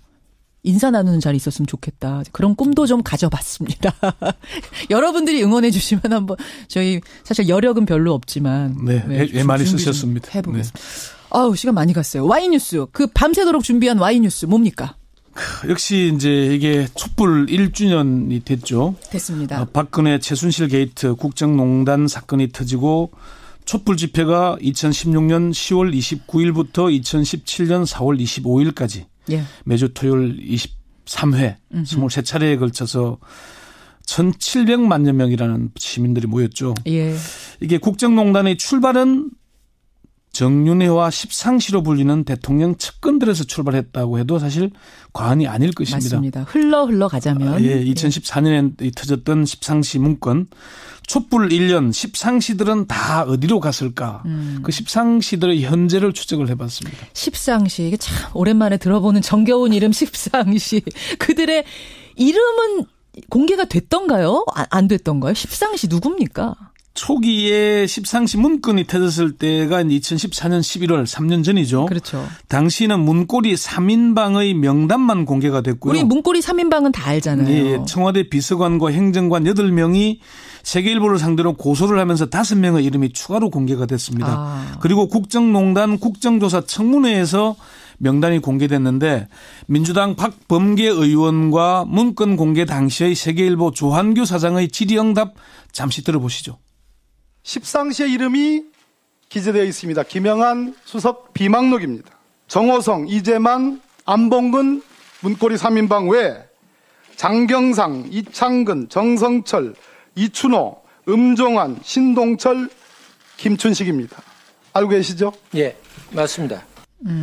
이게 이제 김영한 전 민정수석의 비망록에 남아있는 십상시 명단입니다. 그러니까 정호성, 이재만, 안봉근 문고리 3인방, 네. 장경상, 이창근, 정성철, 이춘호, 음종환, 신동철, 김춘식. 예. 맞죠? 네, 그렇습니다. 이게 이제 김영한 비망록에 있는 십상시 명단. 네. 다른 버전도 있다면서요. 십상시 문건에 포함되어 있는 명단인데요. 이 명단은 당시 김기춘 비서실장 보고용 최종본이 아닌 중간 작업 버전에 적시되어 있는데 청와대 내부 명단과 외부 명단으로 구분이 되어 있습니다. 여기에 이제 세계일보가 보도했던 그 문건에 들어있는 겁니다. 예. 청와대 내부는 이재만, 정호성, 안봉근, 신동철, 음종환, 김춘식 그리고 조인근 연설기록 비서관이 이 명단이 있다가 없다가 이렇습니다. 네. 청와대 외부는 앞에 했던 그대로고요. 조인근 비서관은 세계일보 고소인 명단에 포함이 되어 있습니다. 조금 전에 박범계 의원이 읽었던 그 명단에는 없잖아요. 예. 없는데 세계일보 고소인 명단에 포함이 돼 있어서 스스로 십상시에 포함되어 있다는 걸 드러낸 게 아닌가 하는 그렇게 보이기도 하고요. 조인근 전 연설기록 비서관을 제외하면 나머지 9명은 동일하고. 10명이고 조인근이 들어가면 11명이 되고 그렇게 되는 거군요. 예, 그렇습니다. 자, 십상시. 그럼 이 사람들은 지금 어떻게 지내고 있습니까? 정호성 전 비서관은 구속돼서 재판을 받고 있죠. 검찰이 징역 2년 6월을 구형한 상태고요. 그렇죠. 이제만 안봉근 전 비서관은 검찰의 수사를 받고 있는데 요리조리 잘 빠져나가면서 걸려들지 않고 있는데 검찰의 수사 결과에 따라서는 영어의 몸이 될 수도 있습니다. 신동철 전 비서관은 구속 기소돼서 1심에서 징역 1년 6월에 실형이 선고됐고요. 항소심이 진행 중입니다. 조인근 전 비서관은 아직 공기업인 한국정권금융상근감사위원으로 재직 중입니다. 그래요? 예. 음종환 전 행정관은 개인 사업을 하는 것으로 알려졌고요. 자유한국당 국회의원 보좌관도 있는데요. 박근혜 선대위 공보상황팀장이었던 장성철은 지금 김무성 의원의 보좌관입니다. 지금. 예, 근데 장성철 보좌관은 오래전부터 김무성 의원 보좌관이었기 때문에 십상시가 아니라는 얘기가 더 많습니다. 예. 지금 친박 청산을 김무성 의원이 주장하고 있잖아요. 그렇죠. 그런데 십상시를 쓴다면 좀 아이러니한 현상인데 아니라는 얘기가 있고요. 또 김춘식 전 행정관은 나경원 의원 보좌관으로 재직 중입니다. 이 십상시의 존재 지금 두 가지 이제 버전 말씀을 하셨는데 다 그게 공식적으로 확인도 된 거예요. 본인들도 다 인정하고 이런 거예요. 이렇게 십상시로 불리는 이너서클의 명단이 나와 있지만은 공식적으로는 확인된 바가 없습니다. 없어요. 예. 박근혜 전 대통령이 정윤회와 십상시 문건이 보도됐을 때 찌라시로 규정을 했고 박 전 대통령 그거 찌라시다. 예. 청와대 문건이 공개된 건 국기문란 사건으로 규정을 했죠. 그 대목 그렇죠. 다시 한번 들어보시죠. 이번에 문건을 외부로 유출한 것도 있을 수 없는 국기문란 행위입니다. 찌라시에 나오는 그런 얘기들에 이 나라 전체가 흔들린다는 것은 정말 부끄러운 일이라고 생각합니다. 검찰도 중간 수사 결과 발표에서 대통령의 가이드라인을 준수하는 모습을 보입니다. 예. 이번 수사가 찌라시나 근거 없는 풍스를 무분별하게 확대 재생산하는 잘못된 풍토를 돌아보고 시정할 수 있는 계기가 되기를 기대한다. 이렇게 얘기를 했죠. 그 검찰의 수사대로라면 그 당시 이제 수사대로라면 그 이후엔 수사가 없었으니까 그대로라면 십상시는 실체가 없는 거 아닙니까? 당시의 검찰 수사 결과대로라면은 조홍천 전 비서관의 지시로 박관천 경정이 풍문과 전언을 짜깁기에 허위로 만든 문건, 또 두 사람이 박지만 이지 회장을 이용해서 자신들의 입지를 넓히기 위해 문건을 작성한 것이 됩니다. 그렇게 되는 거죠. 실체가 없는 거죠. 그렇지만 법원에서는 이 문제에 대해서 조홍천 전 비서관에게 무죄를 선고했고요. 1심, 2심 무죄 지금 대법원 기류 중이고요. 조홍천 의원은 지금도 십상시는 실제로 존재한 이너서클이었다는 입장을 굽히지 않고 있습니다. 지금도. 어제 통화를 했는데요. 예. 지금도 존재했다고 믿는다. 그 안에 청와대, 그 안에 이너서클이 있었다. 주말에 따로 모여서 대책회의도 하고 그랬다 이렇게 얘기를 누구보다도 했습니다. 청와대 사정을 잘하는 조홍천 의원 아닙니까? 공직기강 비서관에서 내부 감찰을 했거든요. 난 지금도 확실히 믿는다. 주말에 그 사람들이 모여서 대책회의를 했다. 십상시가 나라를 이끄는 회의를 했다 이거잖아요. 그 십상시 존재가 사실은 그때 문건에서 처음 드러난 게 아니고요. 박근혜 정부가 2013년 2월 25일 정식 취임을 하잖아요. 예. 그 전에 주간조선이 1월 7일 보도를 보면 그때도 이미 십상시로 불리기도 했던 박당선인의 보좌관 그룹이라고 이름이 나옵니다. 2013년에 이미. 2013년 1월에. 주간조선이라고 하셨어요? 예. 그런 명단이 나와 있는 걸 보면은 이게 뭐 실제 했던 게 아닌가 이렇게 볼 수 있는 겁니다. 그래요. 최순실 씨의 이 국정농단. 사실은 십상시 사건을 그때 처음 불거졌을 때 제대로 처리만 했더라도 국정농단까지 안 갈 수도 있었던 거예요. 결과론적이고 사후적인 분석이지만은 그런 의견이 많습니다. 그렇죠. 조홍천 의원에게 쫓겨나지 않고 청와대에 계속 있었더라면은 국정농단 막을 수 있었겠나 이렇게 물었더니 예. 최소한 내부 견제 장치는 작동하지 않았겠나 이렇게 답을 했습니다. 예. 법조계에서도 국정농단은 최순실 씨와 문고리 3인방의 일방적인 독주와 박 전 대통령의 무능과 독선 때문이라고 분석을 합니다. 그런데 이게 십상시 문건 수사를 검찰이 주문대로 하지 않고 정말 국정농단에 대해서 파고 들었더라면은 그렇죠. 초기에 제압이 되지 않았겠나 얘기를 합니다. 이게 우리가 지난 겨울 국정농단 촛불 드는 내내 시민들이 했던 얘기 아닙니까? 한 번의 기회가 있었는데 막을 기회가 그걸 놓쳤다. 그렇죠. 이게 조홍천 의원이 청와대에서 쫓겨나고 우병우 전 민정수석이 청와대에 입성하면서 최순실 씨의 국정 개입이 노골화됐다는 분석이 사실 설득력이 있잖아요. 이 문제가 있기 때문에 사실 앞으로 지금 검찰의 수사를 하면서 정윤회 씨 그리고 문고리 3인방 남은 2명의 잘못된 행위, 의혹들을 밝혀내야 될 겁니다. 그래요. 권여사 선임 기자. 아까 전에 뉴스쇼 공개방송 말씀을 드렸더니 많은 분들이 하자. 대구에서 4명 예약입니다. 대구에서 KTX 타고 오실 거예요? 예, 이런 분들도 계시고. 김현정 앵커가 약속을 이행을 해야 될 것 같은데요. 저는 약속하는 지킵니다. 네. 박명세님은 어제 3시간 서 있었더니 다리가 후덜덜하네요. 어제 좌석이 있었는데 넘쳤어요. 예, 많은 분들이 서 계셨는데 뉴스쇼 공개방송 하게 되면은 서 계시는 분 없게 좌석 쫙 깔아놓고 될까요? 촛불 1년 축하 겸해서 한번 하시죠. 그러게 한번 계획 여러분들이 지지하시면 한번 계획 세워봐야겠네요. 네. 권영철 선임 기자 수고하셨습니다. 네, 수고하셨습니다. 와이뉴스였습니다. 뉴스쇼 이제 뉴스쇼로만 봐도 만 10년이 다 돼가는데요. 어느새 우리 뉴스쇼 청취자들이 다 가족이 된 느낌입니다. 지금 레인보우로 또 문자로 서로 안부 전해주시면서 애청자들이 공개방송 응원해주고 계세요. 노력해보겠습니다. 좋은 주말 보내시고요. 저는 월요일 7시 반 다시 찾아뵙겠습니다. 고맙습니다.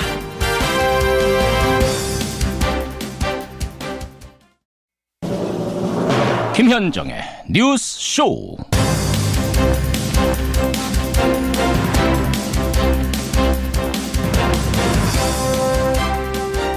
정부가 공영방송 장악을 시도하고 있다. 애청자 여러분 안녕하십니까. 자유한국당이 국정감사 전면 보이콧을 선언했습니다. 방송통신위원회가 MBC 박문진 이사 자리에 여권 추천 인사 2명을 선임한 것에 대해 반발하고 나선 건데요. 국가 밀정 차질은 물론이고 국민들이 오랫동안 염원해온 공영방송 바로 세우기 역시도 이 정치 논쟁 속에 또 연기되는 건 아닐까 우려가 됩니다. 오늘 금요일이죠. 사실 이번 주말은 상당히 특별합니다. 박근혜 최순실 국정농단 사태에 분노한 시민들이 처음으로 촛불을 들고 거리로 쏟아진 것이 1년 전 이번 주말입니다. 그런데요, 촛불 집회 1주년 행사를 두고도 잡음이 흘러나오죠. 광화문에서 모이자, 아니다 여의도에서 모이자. 글쎄요, 촛불을 추억하는 방식에도 시각 차이가 있는 걸까요? 하지만 우리가 똑똑히 기억할 것은 1년 전 촛불을 들었던 그 마음들은 모두 똑같았다는 사실. 시민의 힘이 하나로 모아졌기에 승리할 수 있었다는 사실. 그건 잊지 말아야 할 겁니다. 1년 전 그날을 기억하면서 김현정의 뉴스쇼 출발합니다.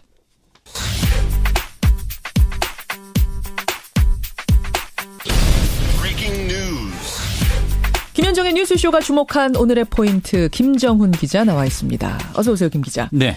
오늘 첫 번째 포인트 뭔가요? 네, 송환 어선에 담긴 북한의 메시지입니다. 북한이 단속한 우리 어선을 돌려보내겠다 이런 메시지를 내놓았죠. 네, 잠시 전 조선중앙통신이 보도를 했습니다. 예. 수역을 넘어서서 단속됐던 우리 어선을 인도주의적 견제에서 오늘 오후 5시 30분쯤 송환하겠다 이런 소식이었는데. 언제 그러니까 납북이 됐던 거예요? 이 송환이 됐던 거예요, 이 어선? 네, 북한 주장에 따르면요. 예. 지난 21일 새벽이었고요. 해당 어선은 391 흥진호였습니다. 새벽에 동해상 북측 수역을 넘어서 단속됐다는 것이죠. 그런데 불법 침입 사실을 인정하고 용서를 구해서 돌려보내기로 했다. 이게 바로 북한의 설명입니다. 네.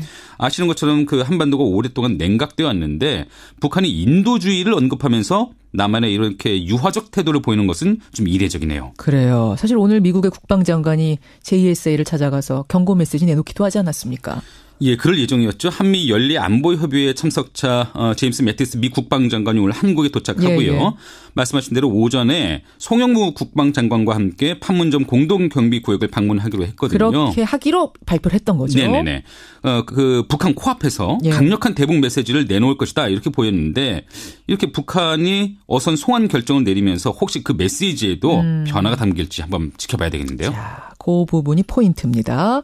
위기 국면을 해소할 수 있는 좀 실마리가 됐으면 좋겠어요. 네. 다음 포인트 갑니다. MBC 사태에 마비된 국회입니다. 제가 앞서도 소개해드렸습니다만 지금 국정감사가 한창인데 자유한국당이 전면 보이콧을 선언했죠. 오늘부터 국정감사 일정 전체에 참여하지 않겠다고 했습니다. 발단은 MBC고요. 맞습니다. 발단이 MBC 대주주인 방송문화진흥원의 이사 선임 논란이죠. 예. 구 여권이 추천한 박문진 이사 2명이 스스로 물러나자 어제 방통위가 새로 보궐이사 2명을 선임했거든요. 그렇죠. 이에 대해서 자유한국당은 자신들이 추천한 이사의 보궐 인사다. 그러니까 다시 자신들이 해야 한다. 이렇게 주장하면서 국회 보이콧 방침을 내놓은 것입니다. 전에 자신들 구 여권에서 추천한 인사들이 그만두면서 생긴 자리니까 구 여권, 즉 자유한국당이 추천하는 게 맞다? 자신들의 몫이라고 다시 주장하는 것이죠. 또 한국당은 또 이호성 방통위원장에 대해서 해임 촉구 결의안을 제출하기로 했고요. 예. 또 새로 선임된 박문진 이사 2명에 대해서도 임명 효력 정지 가처분 신청을 내기로 했네요. 예, 지금의 여당인 더불어민주당은 그 논리는 맞지 않다. 자유한국당이 불참하더라도 위원장 직무대리를 세워서라도 국감은 계속 진행하겠다 이런 입장인데 이거 어떻게 될지 지켜봐야겠습니다. 마지막 포인트요. 네, 한중 관계 해빙 가능성입니다. 싸들어 꽉 막힌 한중 관계 변화의 조짐이 좀 나타납니까? 시진핑 집권 2기 출범에 따른 자신감 때문일까요? 몇 가지 변화의 가능성이 좀 엿보이긴 합니다. 그래요. 정수왕 중국 외교부 대변인인데 어제 정례 브리핑에서 한중이 각 분야에서 점차 우호 관계를 회복하고 발전시키자 이렇게 제안을 했습니다. 여기에 중국이 한국 정부에게 정상회담 추진 의사를 밝혔다는 소식이 있습니다. 확인을 해봐야 되겠지만요. 예. 그런가 하면 중국에서 한국 단체 관광 여행 상품 모집 광고가 7개월 만에 다시 등장하기도 했네요. 이게 상당히 의미 있는 겁니다. 여러분 아시겠지만 중국은 우리와 다르잖아요. 사회주의 국가이기 때문에 정부에서 여행 상품 팔아라 하면 파는 거고 네, 팔지 말아라 지침 내리면 그때부터 못 파는 거거든요. 그런데 중단됐던 것이 다시 등장했다. 7개월 만에. 네. 의미 있는 변화가 좀 느껴지는데요. 저는 여기까지. 물론 아직 낙관하긴 이릅니다만 한중 관계에 희망은 보인다. 오늘 2부에서는요. 도올 김용옥 교수가 나옵니다. 도올 선생님이 바라보는 중국 시진핑. 오늘 꽤 긴 인터뷰 준비되어 있거든요. 이것도 함께 하시죠. 김정은 기자 수고하셨습니다. 네.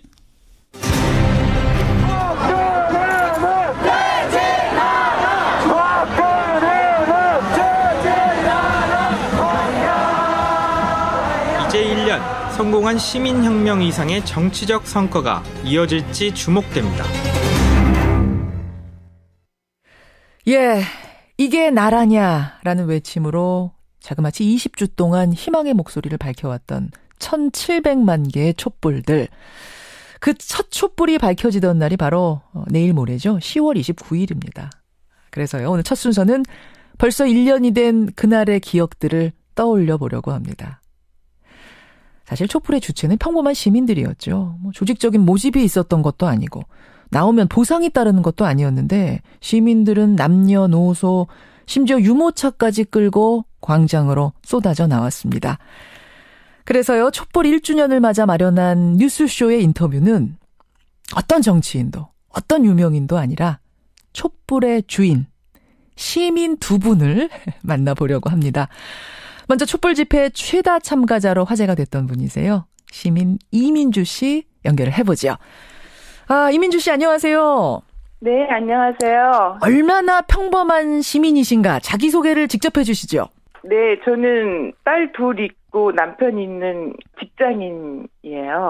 딸 둘 있는 평범한 직장인. 진짜 평범한 시민 맞으시네요. 네. 제가 최다 참가자라고 소개를 했는데 몇 번 참가하셨던 거죠?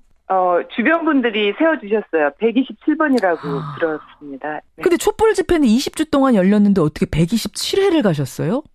매일매일 다녔거든요. 그러니까 주말 촛불 집회는 23회였지만 사실은 매일매일 뭐 사람 수는 적었지만 있었거든요. 퇴근하고 가신 거예요? 평일에? 그럼요. 네. 대단하십니다. 그게 첫 시작이 10월 29일이었는데 그 첫 번째 촛불 집회도 가셨어요? 그럼요. 그러셨어요. 그 전부터 갔었어요. 바로 전에 평일에도 갔었어요. 네. 그 첫 번째 주말 촛불 집회, 대대적인 촛불 집회를 참여하면서 이게 그렇게 오래 갈 거라고 예상하셨습니까? 그때는 아무런 생각도 없었어요. 그냥 막막해서 나갔었어요.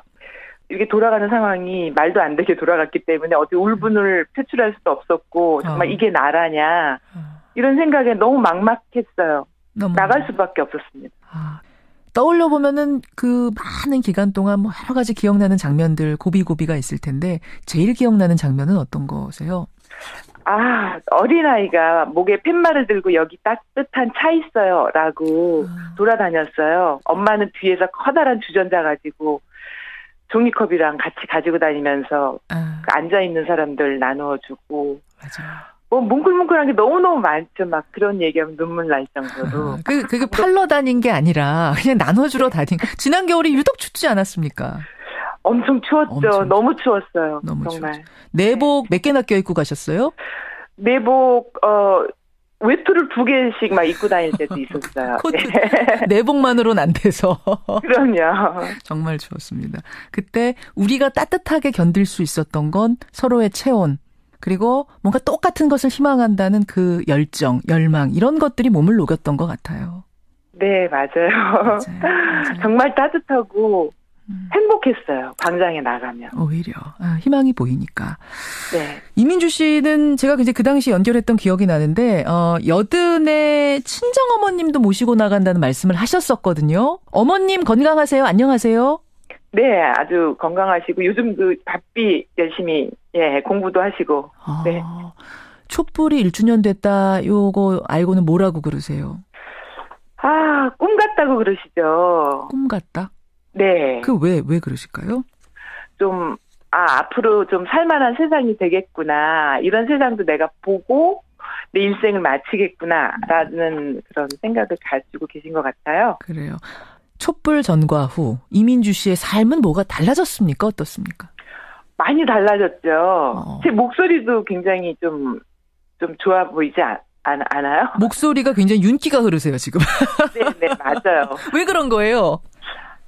그전에는 무기력하고 좀 시큰둥했었거든요. 예. 지금은, 국민의힘으로 좀 뭔가가 조금은 이렇게 좀 조금씩 변할 수 있구나라는 생각이 들어서 아주 긍정적이고, 활기찬 생활로 바뀌었어요. 제 인생에 이런 경험에서 너무너무 행복해요. 아이들하고 남편하고도 자주 이야기를 해요. 참. 이런 걸 보는 것 자체가 역사상 얼마나 행복한 일인지 아느냐고. 아니 그 후에 혹시 또 시민들의 목소리를 내야 하는 현장으로 가기도 하세요, 종종? 이제는 가죠. 그 전에는 안 갔었어요. 어디 가셨어요? 요즘 KBS, MBC 언론 노조. 그 현장도? 사업 현장에 그거 아주 중요하다고 생각을 했거든요. 정말 국민들이 언론에 대한 그 관심도가 높아야 되겠다라는 생각으로 친구들 데리고 다 제가 막 공범자들 막 보러 가자고 그래서. 이번에는 친구들을 포섭해서 다니시는군요.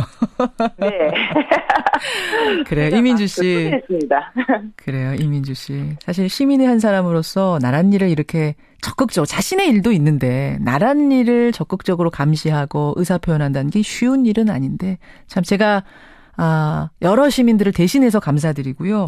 계속 그 열정 잃지 않고 나라가 잘 돌아가고 있는지 지켜봐 주시기 바랍니다.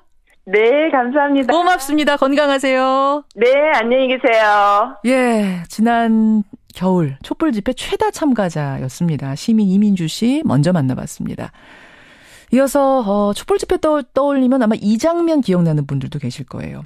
시민들을 막아서고 있는 거대한 차벽이 있었는데 경찰 차벽. 이 차벽에 꽃 스티커를 붙이던 차벽을 꽃벽으로 뒤덮는 퍼포먼스를 벌였던 미술가가 있습니다. 기억하시죠? 저희 뉴스쇼와도 인터뷰를 했었는데 1년이 지난 지금 그분 어떻게 지내고 있을까요? 만나보죠. 차벽을 꽃벽으로의 이강훈 작가 연결이 돼 있습니다. 이강훈 작가님 안녕하세요. 네, 안녕하세요. 그동안 어떻게 지내셨어요? 네, 별다른 일 없이 잘 지내고 있습니다. 별다른 일 없이 잘 지내고 계세요. 그 평범한 일상이 가장 좋죠. 이제 평범한 일상으로 돌아오신 건데 1년 지났답니다. 네. 소감이 어떠세요? 벌써 1년이네요. 예. 벌써 1년. 네, 많은 시민들이 광장에서 고생을 그렇게 하고 보람이 있으니까 굉장히 좋죠. 그래요. 특히 우리 작가님은 작년 이맘때였어요. 경찰 차벽에다가 꽃 스티커를 붙이는 퍼포먼스. 그러니까 이게 작가 혼자 막 붙인 게 아니라 시민들한테 그 스티커를 주면서 붙이십시오. 시민들이 다 달라붙어서 그 꽃 차벽, 삭막한 차벽을 꽃벽으로 만드는 퍼포먼스를 한 것 때문에 굉장한 화제가 됐었고 저랑 인터뷰도 하셨어요, 작가님. 네네. 그랬어요. 그때는 무슨 생각으로 그렇게 그 꽃벽 퍼포먼스를 시작하셨던 거죠?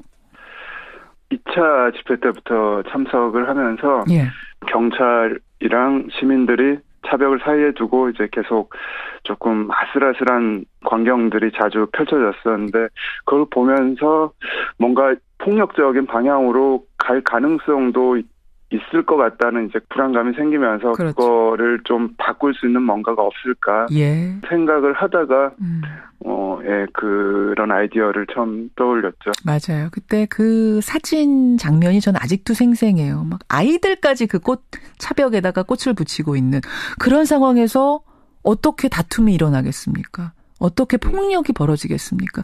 그 기조가 끝까지 간 거 아니에요. 네, 그렇죠. 그렇게 평화적으로 끝까지 갈 수 있었던데 조금은 일조를 하지 않았나. 물론이죠. 그렇게 생각하고 있습니다. 네. 그 퍼포먼스에 참여했던 많은 시민들 중에 혹시 작가의 눈에 가장 기억에 남는 분은 누굴까요? 그 어린 아이들이 부모님 손에 이끌려서 차벽 앞으로 가서 직접 손에 든 스티커를 붙이는 장면들은 볼 때마다 굉장히 인상적이었어요. 그 아이들이 당장은 자기가 어떤 일을 하고 있는지 잘 모르겠지만. 그렇죠. 시간이 지나고 나중에 이제, 내가 그때 그 자리에서 이걸 했었다라는 걸 알게 됐을 때 굉장히 그게 의미 있는 기억으로 남지 않을까 생각을 하고요. 그리고 나중에 조금씩 시간이 지나면서 시민들이 처음에는 이제 굉장히 좀 머뭇거리고 또 부정적으로 생각하시는 분들도 계셨는데 나중에는 너무 아무렇지도 않게 스티커를 받아들면 바로 차벽으로 가서 붙이고 하는 장면이 저는 그게 굉장히 이제 보람이 있었죠. 뭉클뭉클 하셨겠는데요, 그럴 때는. 그렇죠? 그렇죠. 아까 별일 없이 지금 평화롭게 그냥 평범하게 지냅니다 그러셨는데 보니까 아주 평범하신 거 아니고 지금 그 꽃벽 퍼포먼스, 그 꽃벽 퍼포먼스가 계기가 돼서 영향을 받으셨다면서요? 네, 물론이죠. 퍼블릭 아트, 소셜 아트. 네네. 어떤 거 하세요? 예를 들어서. 지난번에 대선 전에는 그 투표 동료 포스터를 만들어서 이제 또 뿌렸어요. 최근에는 제주시의 아라동이라는 곳에서 거기 어린이들과 함께 낙서를 테마로 해서 작업을 했었어요. 낙서는 왜요? 꽃배기랑 비슷한 맥락인데요. 낙서라는 것도 사실 굉장히 당연하게 아이들이 할 수 있는 것임에도 불구하고 어디 공공장소에서 낙서를 하는 거는 당연히 또 큰일 나죠. 그렇게 하면 얼른 달려가서 말리죠. 예. 네.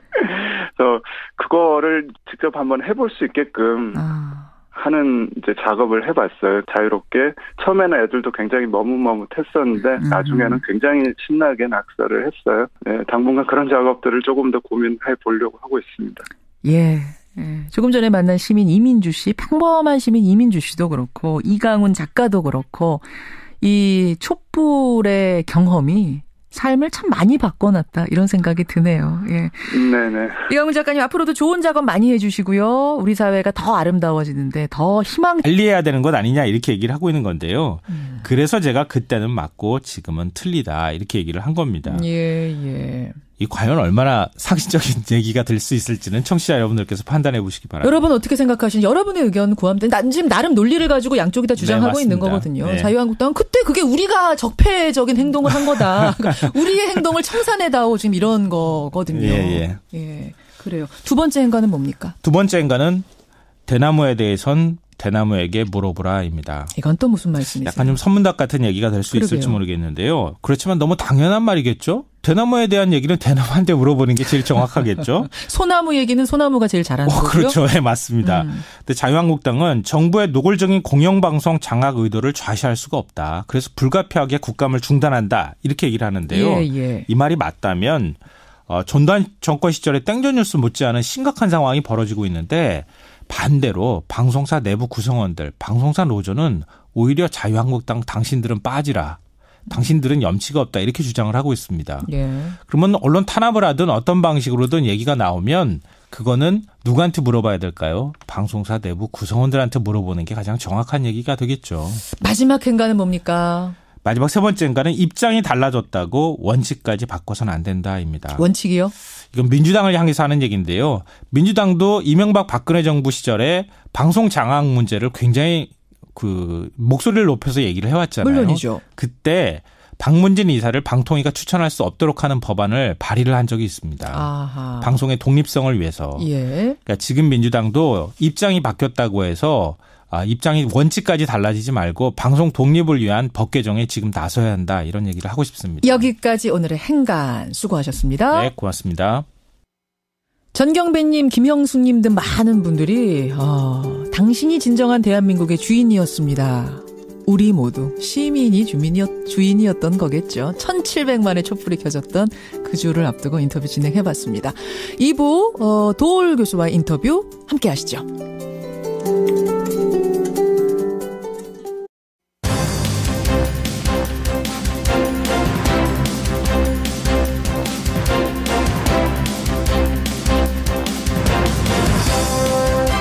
김현정의 뉴스쇼 2부 출발합니다.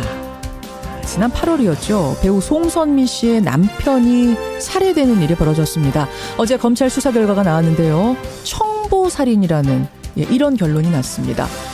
청부살인, 이게 남의 나라에서만 벌어지는 이야기인 줄 알았는데 우리나라에서도 대낮에 청부살인이라 어찌된 일일까요? 잠시 후에 좀 깊이 들어가 보죠.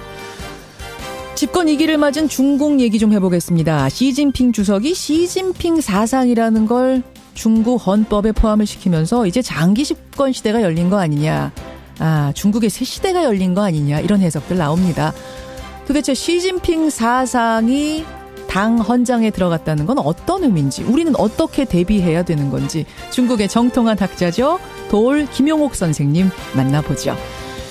오늘 촛불 1주년 얘기를 참 많이 하게 되는데요. 또 하나 떠오르는 이름들이 있습니다. 십상시. 1년 전 참 많이 듣던 이름인데 그 십상시들은 지금 어디에 있을까요? 권영철의 Y뉴스에서 파헤쳐드립니다. 50원에 담은 100원의 장문 유료 문자 샵 1212 카톡 레인보우까지 열어놓고 출발합니다. 배우 송선미 씨의 남편이 살해된 사건. 이 사건 들으면서 많이들 의아해하시고 또 놀라셨을 텐데요. 검찰의 수사 결과가 나왔습니다. 수백억대 재산 분쟁이 발단이 된 사건이었고 무엇보다도 이게 청부살인이었다는 점이 드러나면서 더욱더 큰 충격을 주고 있습니다. 어떻게 된 사건인지 자세히 한번 들여다보죠. 먼저 이 사건을 취재한 기자 연결합니다. CBS 보도국 김기용 기자. 네, 안녕하십니까. 김기용 기자입니다. 자, 이게 어떻게 된 사건인가요?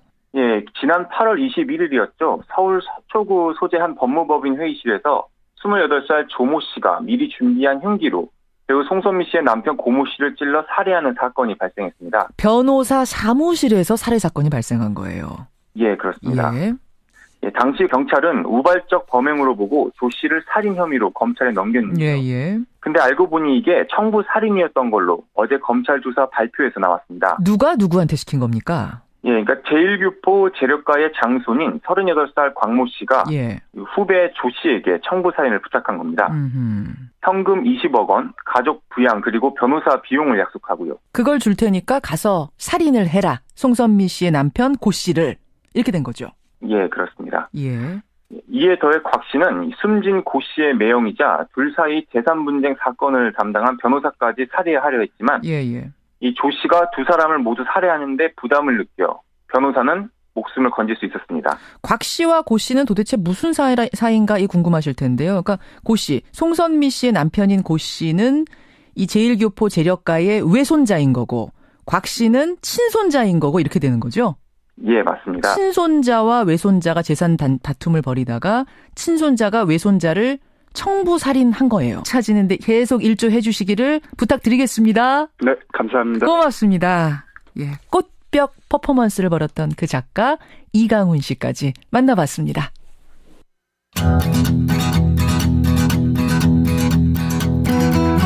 김현정의 뉴스쇼는 청취자 여러분의 참여로 이루어집니다. 트위터, 페이스북, 레인보우 게시판, 그리고 단문 50원, 장문 100원의 유료 문자 샵 1212, 우물정 1212 통해 참여하실 수 있습니다. 김현정의 뉴스쇼, 여러분과 함께 만듭니다. 김성환의 행간 시사평론가 김성환 씨 나오셨습니다. 어서 오십시오. 네, 안녕하세요. 내복을 몇 벌 껴입고 광장으로 가셨었나요?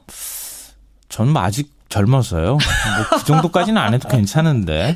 그때 내복 입으셨던 거 제가 아는데. 예, 1년 촛불 이제는 웃으면서 얘기합니다만 그때 얼마나 국민들이 다 비장했습니까? 예, 맞습니다. 그렇죠? 저도 나가본 적이 있지만 정말 많은 분들이 간절한 마음을 담고 촛불을 들기도 했었는데 이제 세상은 바뀌었는데 근본적인 부분까지 좀 바꿀 수 있는 것은 역시 국민의 손이다. 그렇죠. 예, 촛불을 다시 들지 않는 시대가 다시 왔으면 좋겠습니다. 그렇습니다. 오늘 행간에서는 뭐 가지고 오셨어요? 자유한국당이 또 국회 보이콧을 선언했습니다. 그러게요. 지난달에는 MBC 김장겸 사장 체포영장의 발부에 반대해서 또 반발해서 국회 보이콧을 했는데 이번에는 방송통신위원회의 MBC 보고리사 선임에 반발해서 국회 보이콧을 선언했습니다. 지난번에도 MBC, 이번에도 MBC가 이유가 됐네요. MBC가 계속 중간에 들어가는데요. 어제 오후 비상총회 의원총회를 열어서 국정감사 일정을 전면 거부하겠다고 선언을 했습니다. 또 MBC 문제로 국정감사 보이콧한 자유한국당. 이 뉴스의 행간을 좀 살펴볼까 합니다. 일단 어제 오전에 자유한국당 의원들이 방송통신위원회를 집단 항의 방문했죠. 예, 맞습니다. 정우택 원내대표와 의원 15명이 국회 상임 일정을 중단하고 방통위를 집단 항의 방문했는데요. 일단 먼저 당시 상황부터 한번 들어보시죠. 그러죠. 공영방송 장악으로 이미 위원장께서 이 정부의 꼭두각시로 행동을 하시고 그렇게 저를 꼭두각시 이런 말씀하시는 것도 제가 몹시 듣기 거북하고요. 뭐가 거북해요 지금? 거북하죠. 뭐가 거북해요 지금? 저는 그냥 위원장으로 불려주시면 안 됩니까? 상당히 거친 상황들이 설전이 오갔어요. 정우택 원내대표가 굉장히 화가 많이 났던 모양인데요. 이게 소리 지른 분이 정우택 원내대표입니까? 예, 맞습니다. 이 방송통신위원회가 MBC 대주주인 방송문화진흥회 보고리사 2명을 선임을 했거든요. 근데 자유한국당은 과거 새누리당 시절 우리가 추천한 자리였으니까 이번에도 우리가 추천하는 게 맞다. 그렇죠. 나머지 남은 임기를 추천하는 것이니까 그건 우리 몫이다 이렇게 주장을 하고 있는데요. 방송통신위원회는 그 주장을 받아들이지 않았습니다. 그래서 이제 항의 방문을 한 건데요. 그래서 어제 오후 비상의원총회를 열고 국정감사 일정이 지금 진행 중인데 국정감사 일정 자체도 아예 보이콧을 하겠다 이렇게 선언을 했습니다. 그러니까 일단 구조를 여러분 아셔야 돼요. 방송통신위원회, 방통위가 방문진, 방송문화진흥위원회 이사를 선임하는 거고. 네, 맞습니다. 그 방문진이라는 곳에서 MBC 사장을 선임하는 거고. 그러면 방통위의 위원은 누가 선임하느냐? 대통령이 2명. 그렇죠. 국회 교섭단체가 3명. 근데 거기서 여당목 하나, 야당목 둘. 그러니까 결과적으로는 대통령과 여당이 3명. 예. 3대2. 네, 맞습니다. 이렇게 되는 거예요. 근데 방송문화진흥회, 그러니까 MBC 이제 대주주죠. 박문진. 예, 박문진이라고 줄여서 부르는데요. 이 박문진의 구성이 구 여권에서 임명한 이사가 6명이었고 야권이 3명, 6대3 구도였는데 그중에 여권에서 추천한 이사 2명이 사퇴를 하니까 그렇죠. 사퇴를 하고 다시 이제 현 여권에서 2명을 임명을 하니까 그 구도 자체가 뒤집히게 된 거죠. 4대5로. 4대5가 되는 거군요. 예, 그래서 이제 MBC 사장을 교체할 수 있는 발판이 마련됐다. 이제 이런 거가 되는 거죠. 그 지점에 대해서 자유한국당이 이제 반발하고 나선 겁니다.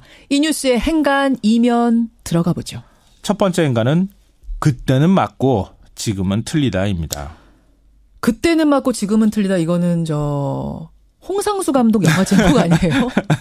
그 자유한국당 의원들이 보궐이사 선임권을 달라고 주장을 하고 있는데요. 예. 이우성 방통위원장이 이명박 정부에서 그렇게 한 전례가 있다. 우리처럼 한 전례가 있다. 이렇게 얘기를 했습니다. 반박을 한 건데요.